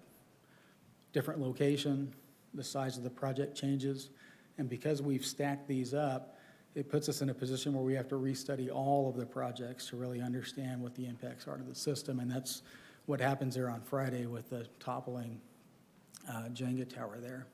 So if you can switch to the next slide. So we've had to make an adjustment and study all of these customers at once. We call it the cluster approach. So instead of studying them one at a time, we're taking a group of them. So we're doing this for the very first time right now. There's 24 customers. They're all data center customers. We've put them all in the computer model. We're studying their projects and understanding what the impacts are going to be to the system. And we're going to attribute that cost to all of the customers that are in that cluster group. Their costs will vary based on the size of their project and their utilization of the new infrastructure. But that's the way we're doing it. And it's allowing us to get through the process much quicker, provide an understanding to the customers what it's going to take from an investment standpoint to interconnect, and also put us in a position where we have a really holistic plan to build this infrastructure to serve those customers. Next slide. So this is a view of the large business customers that are in our queue. And so there's a geographic view of the Phoenix metro area. That geographic view correlates with the chart you see on the right. The column in the center, those are projects that came and talked to us before we made this adjustment to the cluster study approach. And so about 7 gigawatts worth of load, 35 projects that are being studied. And then we had the 24 projects in our cluster, a little over 7,000 megawatts there, and they're currently being processed. Ultimately, what all of these customers will receive is an understanding of the infrastructure they're going to have to fund to be built so that we can continue to operate the system reliably, and a timeline for all of that infrastructure. And the timeline's really been a challenge because you can imagine, this is nearly tripling the size of SRP, and so the amount of time it takes to build all of that infrastructure, if these projects move forward, they won't all move forward, but if they move forward, it's going to take, 7, 8, 10 years to get some of this built. That was the last slide I had. Questions? Any questions for Mr. Tate? Oh, burned up Mr. Vogel before, okay. Yeah. I guess you should just say ditto. because it'd be a lot easier and quicker. I mean, again, can you just address a few of those that we asked? I mean, instead of going over the whole thing again, I'm sure they're the same exact answers. I'm sorry, he had to go first and had all those, but maybe just address a few of the highlights of the questions we asked earlier. Sure, I can. So the cost shifting question. So we're doing very similar things to avoid cost shifting between these large load customers. I described the study process. All of that network upgrade infrastructure that needs to be built, we're going to get that funding before. We're going to have that funded so we can build it. When it comes to the resources that are going to be required to serve those loads, similar rate plan. There's an 80% demand charge with some collateral requirements to ensure that we're not shifting not only the cost, but the risk from these large load customers onto our residential customers. I'm trying to think through what some of the other concerns were. So like the rate, you know, if you're looking to adjust rates, you're going more after the data center or the big user opposed to our residents who have already gotten significant increases over the years, correct? That's correct, yes. Okay. And then the same thing with the behind-the-meter situation. You happen to agree, I assume you would agree with APS that it's not likely, there's an issue with power long-term, these generators have to run 24/7, there could be a big water use, so you probably say ditto. Yeah, we agree with that assessment. That's a challenging arrangement to come to, and I don't think it's very likely. And again, if we're dealing with people who are coming before us, whether it's solar, data, we have to know, and you would be able to communicate with us to say, yes or no, look, we have an agreement, we're working with them, and that's how we know as a board that whether we say yay or nay, we need to know where this power is coming from. Yeah, the data center would have an agreement, some signed agreement with us where we've accepted their collateral, where we've taken funding for the network upgrades. They'd have some agreements they'd be able to show you. Or in the aspect of that, would it be, well, we're working with them? That doesn't really, ifs, maybes, and buts don't work for me. I would assume that's assumed for you, same for you. It is, yeah, it's a challenging environment. You saw we had 52 customers that we're working with now. We don't expect them all to move forward. Supervisor Goodman. Yeah, I think probably that would be helpful is if you've got any of the queue between you and APS, sorry about that, I almost called you SRP, apologize. But if it would be helpful for us as a county to know, and we probably do on some of these projects, I've just, you know, as far as, because a lot of these have NDAs and so on and so forth, kind of give us an idea. I would like to see something to where, which makes most sense as far as being able to deliver without a lot of, do you guys have geographical locations that you could say you could locate it here that wouldn't require a lot of infrastructure, that you could be able to meet the demands of what they're requesting? I mean, you probably have that kind of data that would be helpful for not only for them, but I think for us as well, so that as we look at it. Do you understand my question? Yeah, that's a challenging. I know Supervisor McClure had a look on his face like, you're watching too many YouTube like No, I don't watch it. Yeah, that's a really challenging question. You know, on the system, there are some areas that may be better equipped to serve than others. The challenge is that these numbers are so huge. Okay. So, you know, if you're talking about a 10 megawatt project or a 15 megawatt project, I think we can direct you with some confidence and we'd be able to provide that advice to you with some confidence. But when you talk about 500 megawatt projects, That's an infrastructure issue for you. I mean, every even place is a delivery. bad place for that because it's going to take a lot of time to build the infrastructure and it's going to be very expensive. Okay. Yeah, that tells us what we're up against. Any other questions for Mr. Tate? Good, thank you very much. Appreciate your time. Does this conclude the sermon, or we got more? No, I think we had ACA. Oh, yeah, I'm sorry about that. I'm trying to leave you out, just sitting out there doing nothing, you know, going. No worries, and I appreciate you guys hosting us, chairman, supervisors. This works? Okay, good, okay. Maybe before I start, I'll introduce myself. Ryan Reese, I'm the Executive Vice President at the Arizona Commerce Authority. I lead our economic development group. So projects, attractions, manufacturing, data center, all the gambit, we work through us to locate in Pinal County and other counties across the state. One of the maybe point of clarifications I wanted to add before I start with my presentation is on the portion talking about how do you guys know kind of who's coming into your backyard essentially, and are they working with power utility providers? One of the things is the kind of order of operations is the zoning piece has to be in place first before they get into any type of agreement with any utility really, because you're talking about hundreds of millions of dollars being spent in those agreements. So they want zoning to de-risk their project before they would get into any type of official agreement with a utility group with those projects. So we had some great presentations today already, but I'm gonna walk through some of the latest data and technology and some of the real world projects that we're seeing at the Commerce Authority.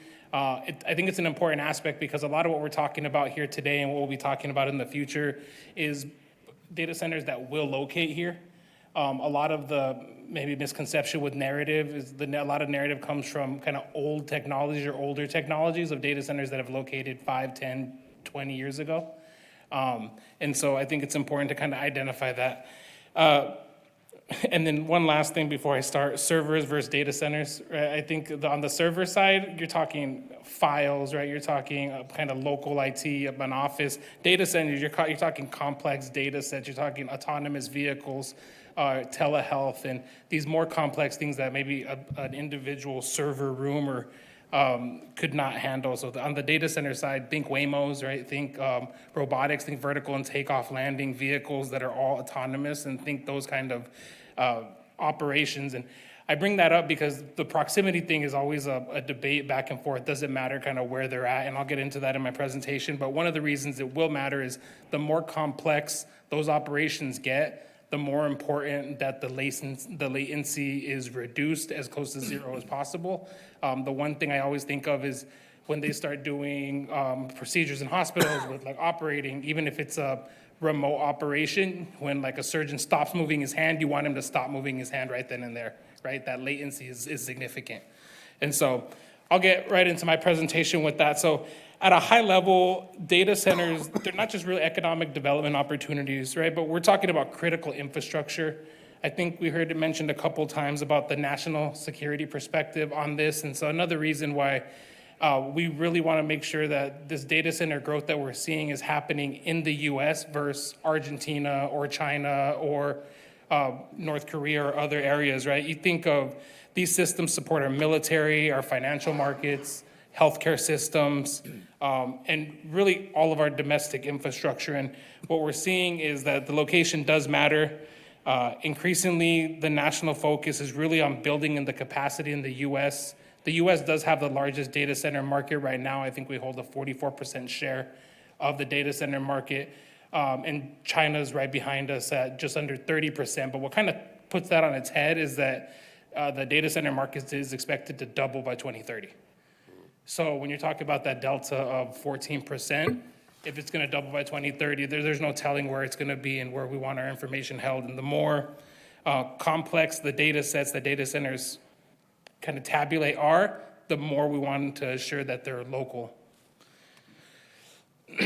And then with data centers, they want to be in kind of these stable areas, these stable regions. That's why Arizona's a very kind of popular area for data centers to look. We talk about no natural disasters, a very stable business environment, and then the growing population and the growing advanced manufacturing that we have here. All of those are components to why these data centers want to be in Arizona.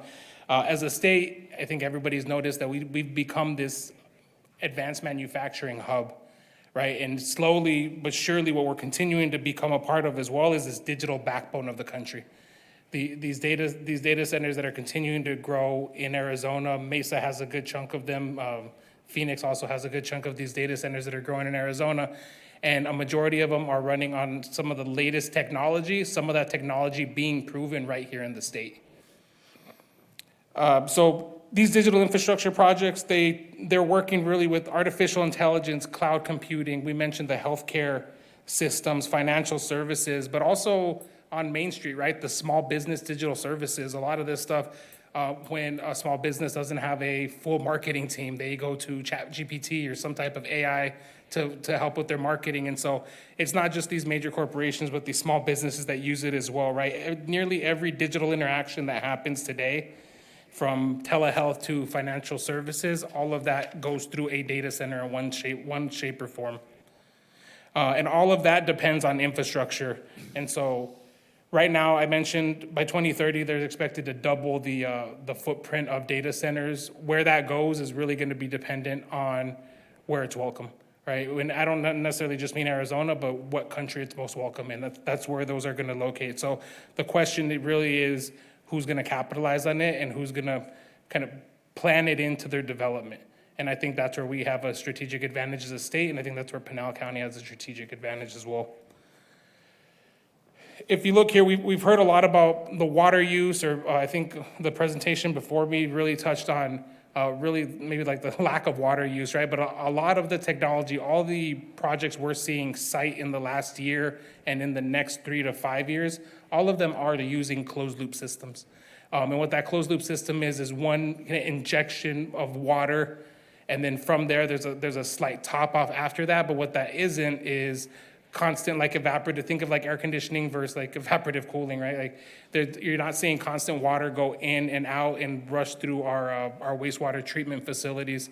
Some of the headline news of water contamination, as you were mentioning earlier, a lot of that is through the evaporative systems because water is consistently leaving the system. And it is actually an infrastructure breakdown, not a data center breakdown, but when it's consistently leaving the system like that, it's harder to pinpoint, like, when did that start? How long has it been going on? Versus a closed loop system, it's much more easy to control and monitor and identify if there is any breaks in the infrastructure. So a couple of things here. The other thing that is interesting about this category or this industry is that a lot of the research done in this industry, the second it's published, is very much outdated already. And I mentioned that because the technology just advances so fast. I think Microsoft is the first one who's incorporated this kind of closed loop system, right? And they've incorporated it right here in Phoenix, Arizona. And with that, they saw a significant decrease in the water use, just the one kind of injection into the facility. But all of these like breakthroughs in technology in this industry, as soon as you can get a report out of here's what the data center industry is doing, the very next day, the very next week, you see the technology upgrading, modernizing, and that's just in the operational piece of the water use. But there's also the chip side. You guys hear that in Arizona, we're making some of the most advanced chips in the world in North Phoenix. And a lot of those chips are going into data center sets, and whether it be TSMC or Amkor that continue to evolve their chipsets and their advanced packaging, that will continue to advance how well resourced and how well these data centers use these resources.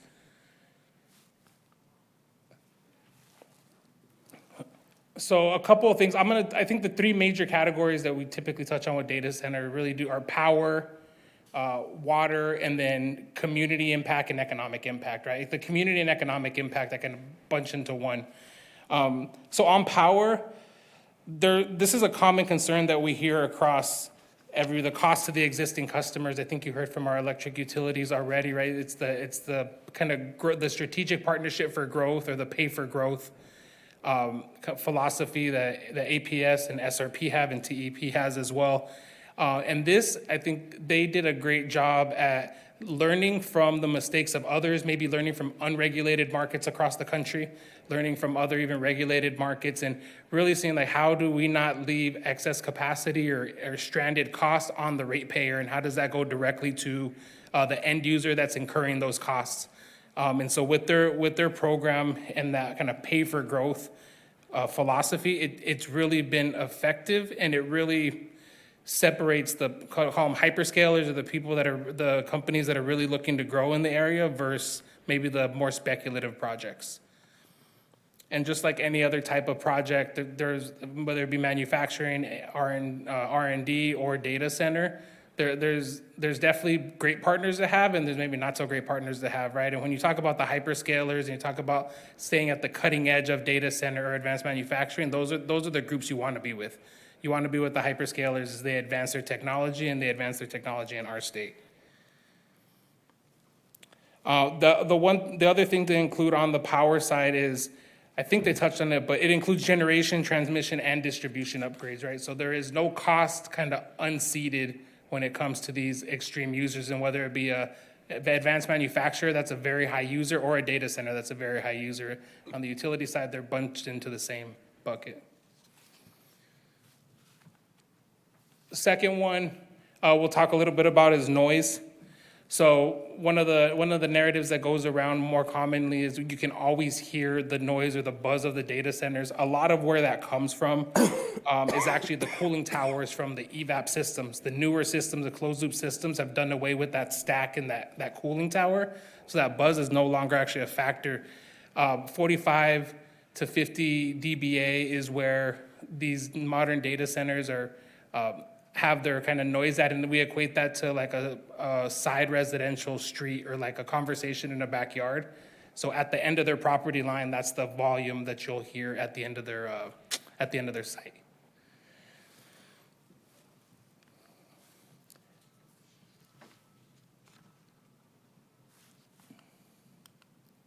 Oh, might be missing one. So last one, so economic impact, and so this is more community engagement, right? I think a single hyperscaler campus typically represents $1 to $1 billion in capital investment into their data center campus. Typically, it's 1 to 4 facilities is what would constitute a data center campus.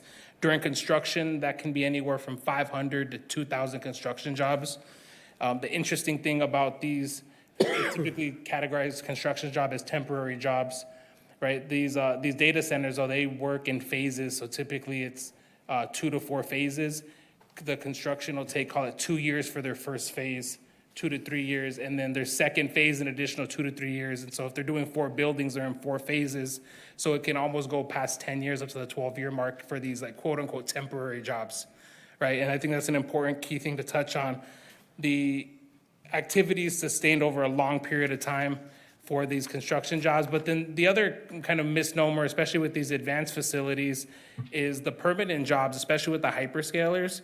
We're really talking anywhere between 200 and 500 full-time employees for these data center campuses. And those are like hyperscaler specific and these kind of AI-focused data centers, which is I think a big misnomer from maybe the traditional narrative of like what data center staffing looks like. And because a lot of that was really referencing advanced server rooms or co-located data center facilities where every company owns just a small portion, but when you're in a hyperscaler and it's all one company, there's a significantly larger number of employees in each of those centers. What would you say the pay scale would be roughly in something like that? Great question. So that's where we're at right here. So when you look right here, data center technicians averaging $75,000, facilities and ops managers averaging $145,000, and these network and system engineers $117,000. All of those, at the ACA, we talk about being well above that kind of production wage, right? And all of those, whether you're in rural or metro, serve as well above our production wage for qualifying for incentives. The other interesting component is the 3 times multiplier. Right, the indirect or the induced jobs, that's a critical path, because when you compare these companies, these data centers, this is new money coming into the state, coming into the county. And so that's new money coming in and new money being spent, not necessarily money just getting recycled through the same municipal areas or the same county. And so that's a great thing to kind of highlight, especially when you do have up to 2,000 construction workers or 500 permanent people outside. You're talking about long-term economic benefit. And then I'm going to go back one. But on this slide, this is really just kind of at a glance of maybe some of the older assumption and older narrative that's out there versus some of the current realities and some of the things we're experiencing in Arizona, where whether it be water and cooling, power grid, or noise. A lot of the kind of misnomers are referencing antiquated technology. I say antiquated, but it's only been 8 years, 10 years. Hasn't been that long. It's just moving that fast. Yeah. And so this is a good kind of snapshot of like what they've already done to like address it and move forward in these areas. Excuse me, can you go to the next slide? I just had a question or two, if you don't Yeah. mind. So the construction job's great. You know, I'd love to see thousands and thousands of construction jobs, no issue there. The question has been, I've heard anywhere on a building could have anywhere between 100 and, so if 59 buildings were coming into a particular area, and they're 100,000 square foot buildings, I've heard 10 jobs, 50 jobs, 200 jobs, 500 jobs. You're quoting that there. But then when we've had some of these data centers come here to ask us for a comprehensive plan, well, it's 100 jobs per building. Well, it's 50 jobs per building. How do you get 500 plus jobs? Is that a 59 buildings, 60 buildings, 80 buildings of 100,000 square feet? Because again, the pay scale is fantastic. Yeah. But what is the real number? Because I've heard from Chandler, the numbers were about 50 jobs per building. But when I hear 500, I get excited, but then also I hear 50 and I go, ugh. Yeah, yeah, and so there's a couple of variables, right? The first thing is, again, hyperscaler versus like a co-located facility.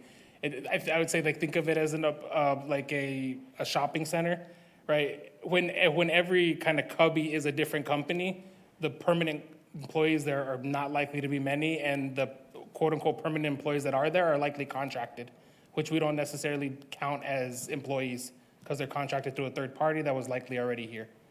Right? Where you get the 200 to 500 is what we would call like a data center campus, anywhere from maybe 3 to 6 facilities, kind of in that square, call it 250 to 300 acres.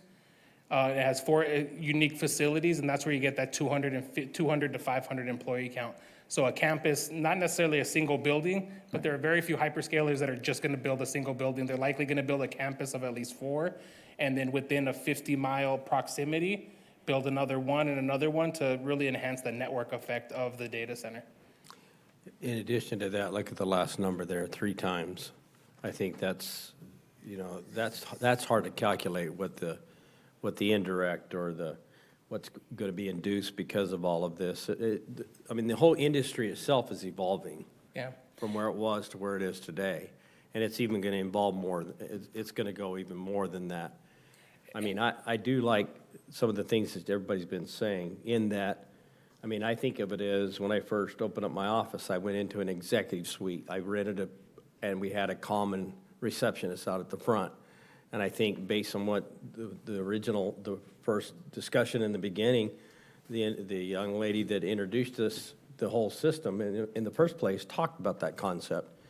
And then it just even on the Hydra ones, the ones that are much bigger are still the same concept. Multiple companies are going to be dealing with that. The data centers, we have a data center here. People can go on our website, might not be the best one yet, but we're working on it. But they can actually gather information on it. If they want to do a split a lot, they can go online and it's the same scenario here, just on a larger scale. Yeah, no, absolutely. And I think the other piece to highlight on that 3-time multiplier is we talk about suppliers in all of our other industries, in semiconductor, in battery technology. We even talk about building supplier parks, but suppliers here are very significant as well. The amount of fiber that is laid in a data center, those are companies that relocate their entire headquarters to where the activity is happening and locate their business out of there for the foreseeable future because of the amount of activity that's happening in that area. Well, and you know, based on industry's taking us that direction is what I'm seeing. And I've got 80% of my population that leaves our area to go to work. And I've always been of the mindset I want to reverse that. That's why you don't have time to watch YouTube. You're standing on the No, corner I didn't. counting cars. It's him down there that's been watching okay. YouTube. That's what I say. You're just counting Doing my cars. job. Just another quick question, public safety. These buildings go up in flames. People want to know, obviously, it's a bunch of computers, a bunch of plastic. It's probably the same as kind of a battery fire. It's going to burn for an X amount of time, or what? No, so definitely not the same as battery fire, just no lithium. right? That's the component in battery that really causes them to be a unique. But there's fire suppression here sufficient to keep it internal, right? All of these data centers. The other piece to maybe note on that is that the more advanced these centers are, the more they have kind of warning mechanisms even prior to anything like that being possible to happen. Because it goes up in flames. You're talking any amount of time they are offline, they're tens, hundreds of millions of dollars a day that they're losing out on, right? And so the more advanced the data center, the more warning signs or warning systems that they would have far before any type of like fire or anything like that would I get occur. that question, and I'm just like, it's, same as your house, which is Yeah. actually worse, but okay. Yeah, your house I might asked be that worse. question because I'm a public safety guy, so. Yeah. And I'll open up to one other questions, but the one other thing I just wanted to touch on, I think this is my last couple of slides, is it really is a proven economic engine in the state already. You can see right here, over $10 billion, what it's contributed since 23 to the state's GDP, the number of job creations, and that does include construction jobs since 23, and then local and state tax revenues that have been collected from 21 to 23. We talk about our incentives that abate the taxes for the equipment that goes into the data centers, but what is typically left behind is the strong base of property tax that these data centers generate going from raw land, right, or whether it be private or state land, and going to this very kind of cutting edge, most advanced facility, and that does numbers to the property tax base. And so whether it be one facility or 4 or 6, that just continues to grow the property tax base, and the equipment in each of the facilities is switched out, call it every 4 to 6 years, further increasing and improving the property tax in that on that facility.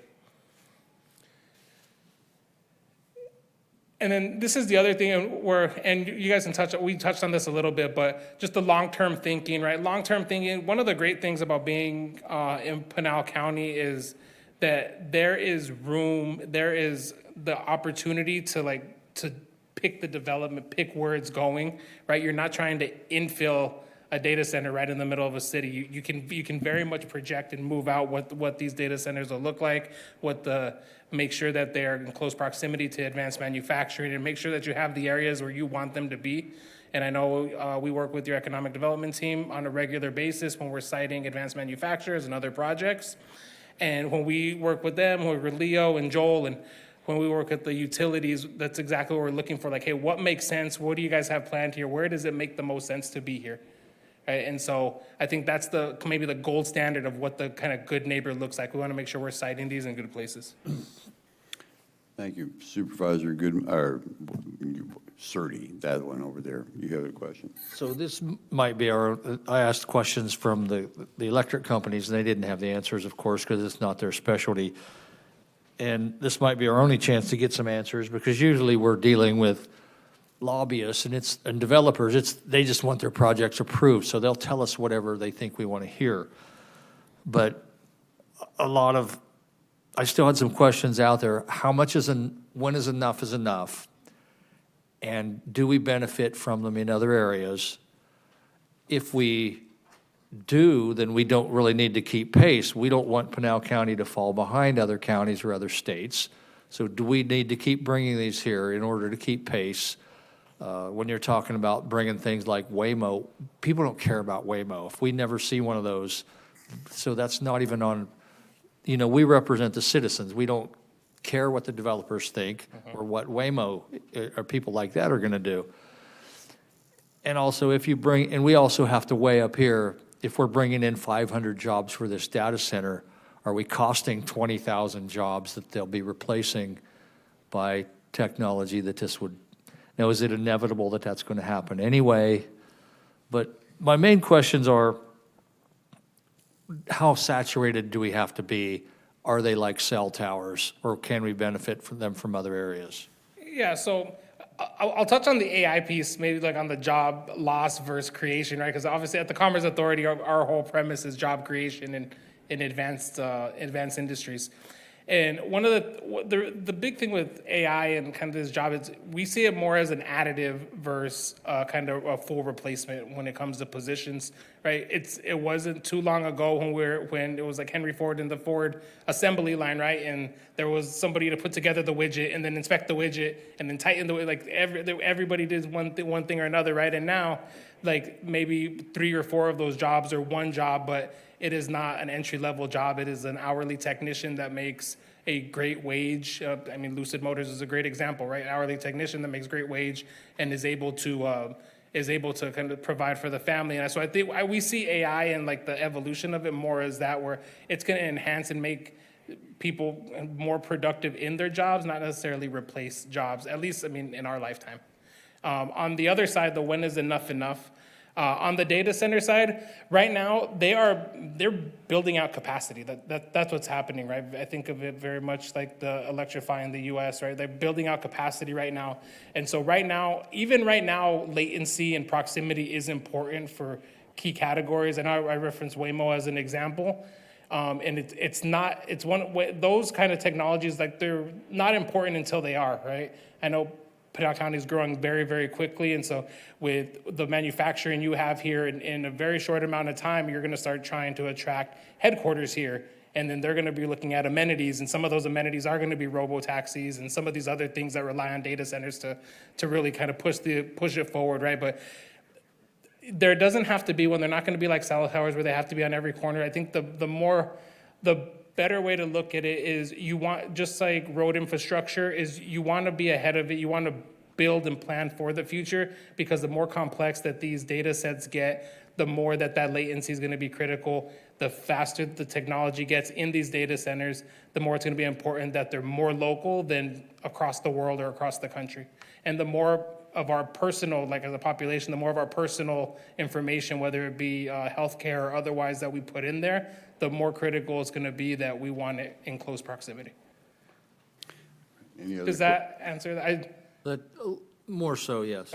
Okay. So there will be a point when we have enough.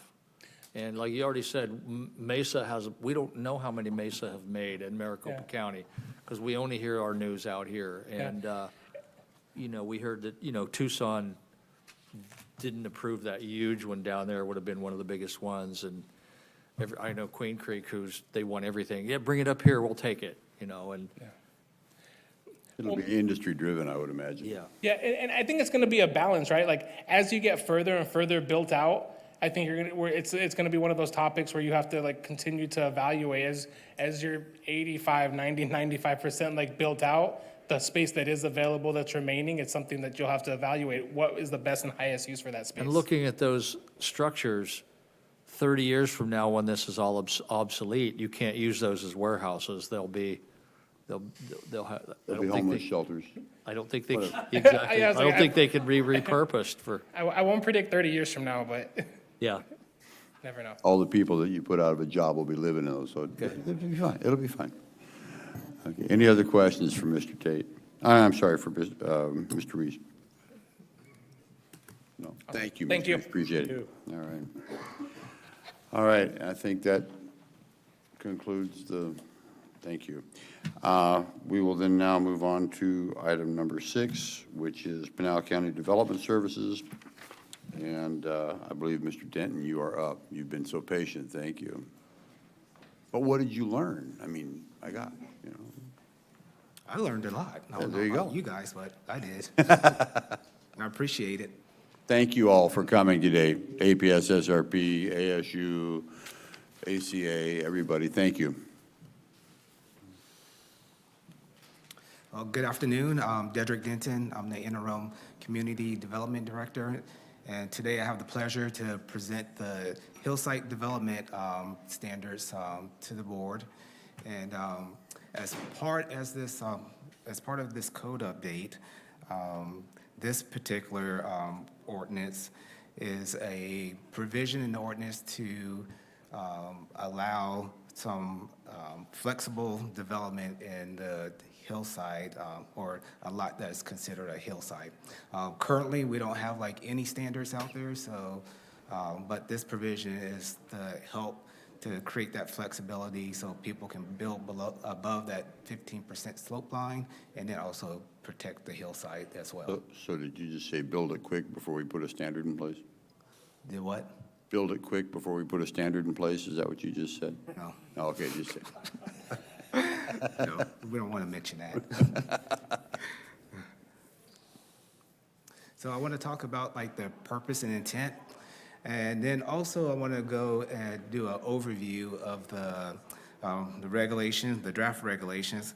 But wanted to ask you guys, I could do a high-level overview, but if you guys have time, we can get into the weeds and go line by line, but I will leave it to your discretion. Spray some Roundup and do the high level. High level? Okay. And then after that, some of the next steps that we have in place. So for purpose and intent, Pinal County currently does not have an ordinance to address hillside development. The purpose is to allow reasonable and beneficial use of private property within areas with the hillside slope greater than 15%, and we're also preserving the ridge lines. In this overview, I have everything from key definitions that's in the draft regulations, and then all the way down to our submission requirements. And That was quick. Okay, thank you very much. well, let me give you like before we get there, I know it's lunchtime, but before we get there, let me go a little bit over some of the things at a high level that is also in the regulations. So with that, we do have, let me go back here one more. We do have some key definitions in there that kind of address what a disturbance area means, what hillside means, and what ridge line means. And then we also have some examples in there, for example, that shows you what is a hillside lot, what does a portion of a hillside lot looks like, and then also what's not considered a hillside lot. Under general provisions, we also have some application triggers that let you know there's like certain things that, or conditions like above the 15% slope line that will deem like development standards will need to be made within a lot that's above the 15% slope line. So for instance, prior to the issuance of a building permit in all zoning districts, the hillside development standards shall apply to the disturbance area if any portion of the land deemed hillside is disturbed for development. And then also in the general provisions, we talk about disturbance areas. The code includes examples of what would be subject to hillside development standards and what areas would not be subject to hillside developments. We also have a grandfather clause that would basically, if they already pulled a permit, they can just continue on instead of make them to apply to the new standards. And then also there's a provision to challenge the building safety decision regarding whether they determine that your lot meets the 15% or greater than the 15% slope line, excuse me. And then with that, they would need to provide like a written report by a registered or Arizona registered civil engineer will be required, and then they would need to include some seal topographic plans. So, Diedrich, this is stuff we haven't been doing then, right? Correct. We don't have no mechanism in place right now. Okay. And So then- we've got these type of constructions that are being done right now. I'm aware there's All some this- areas all in the this has county. come out of the result of all that? Yes, because there were some areas in the county where they built in the hillside, but we never had any mechanisms to place any standards on that. Okay. Another tool in the toolbox. Well, but that's been Yes. happening What we're doing, yep. quite frequently, which you guys both now have part of that area where that's been happening over here, so. Oh, yeah.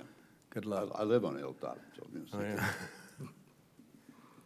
And then we also have some development standards that would address grading and drainage, requirements for your total disturbance area. So if you're above the, that 15% slope line, it actually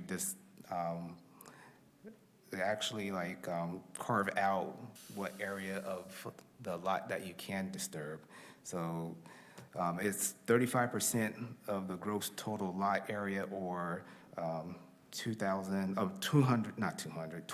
square feet, whichever is smaller. So you only can disturb just a portion of the lot and not the entire lot. Okay.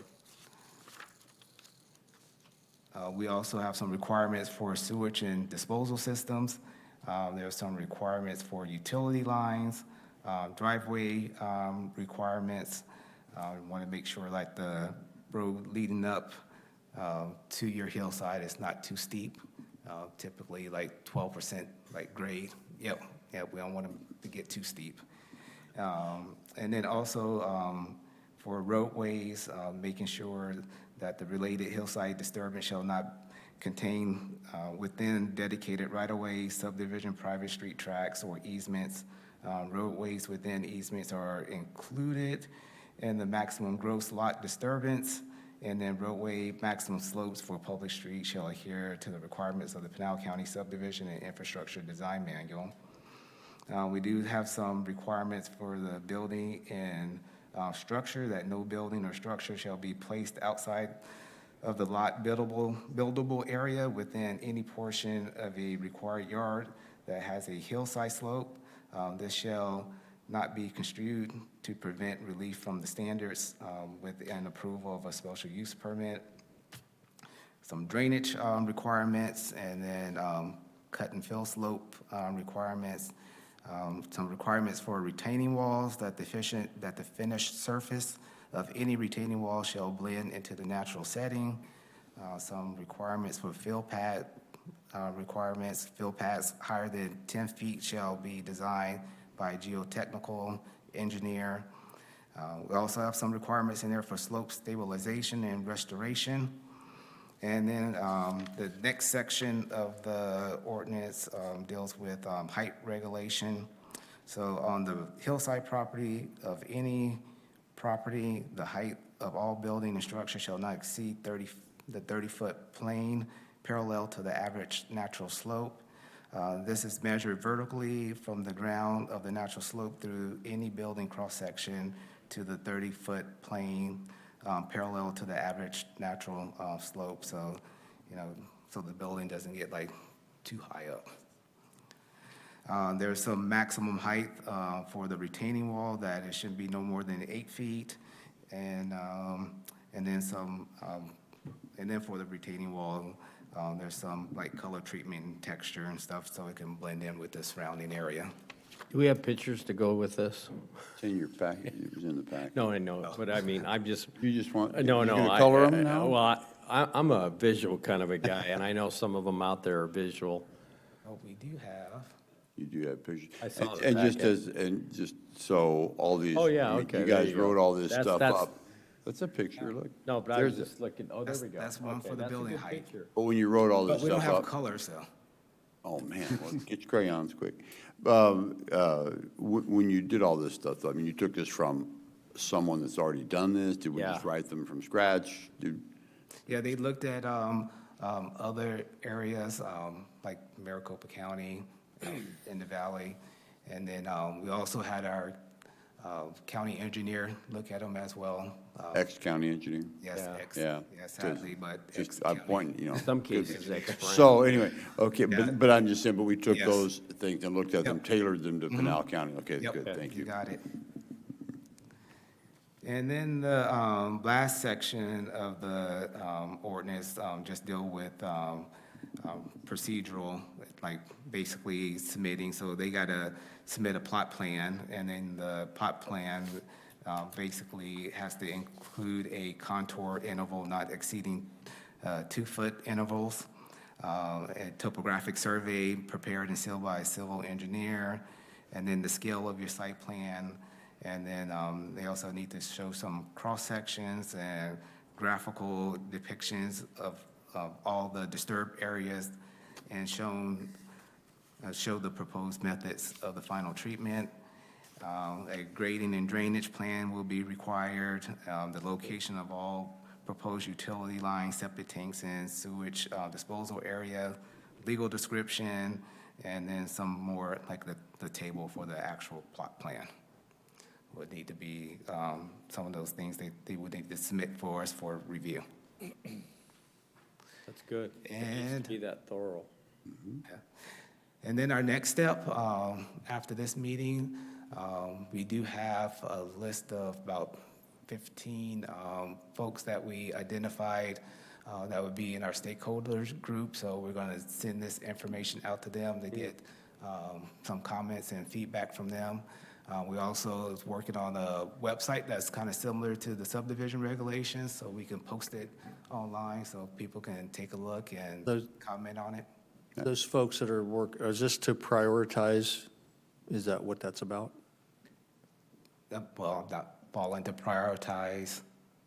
Prioritize what? Yeah, To- well, we have some issues with wedding venues in in residential neighborhoods, so we'd like to get that one to the top to get some relief as soon as possible. Yep. Yeah, we are well aware that you guys have some priorities too. I think we spoke to a number of you guys, and part of that is to move a lot of those things up to the top to address This some of one those here. issues. Yeah, but this one's here is really causing some major problems in these areas where they are building in the hilltops. And it's, rather than try to do all the ordinances all together, they're trying to do it individually, and this is one of them. But I get where you're coming from, too. Yeah, we do have a handful of ones that we have heard from you guys that we want to prioritize. Yep. Okay. Address those issues. Any other relevant questions for Mr. Denton? Just, obviously, this will go out to the public. Yes. This is not something that's going to just boom. So we are announcing it Good news today. is, we got it first. We're announcing it today that this is going to be publicized, social media, the website, Right. and, okay, just Yep. want to make sure of So we're going to that. have it out there about, estimate like 30 days, so the public have a chance to comment on it. Then after that, then we'll do a work session with P and Z, then a hearing with P and Z, then come back to the board. Okay, and then also how did you determine the 15 people? That's all. Well, it was the former county engineer. He had a pretty good list of contractors that he deals with all the time. Okay, Yep. thanks. Good, thank you. Yep, you're I welcome. think there are no more questions from the board. Thank you, Mr. Dent, appreciate your Yep. time. Thanks for hanging out and learning all about the power stuff and data centers. Hey, I need the information. Hey, and I see the rest of the crew out there learning that too. That's, good Yes. job. Yep. All right, thank you very Alrighty. much. Yep, you're welcome. And with that, there's no more business before the board. We're adjourned.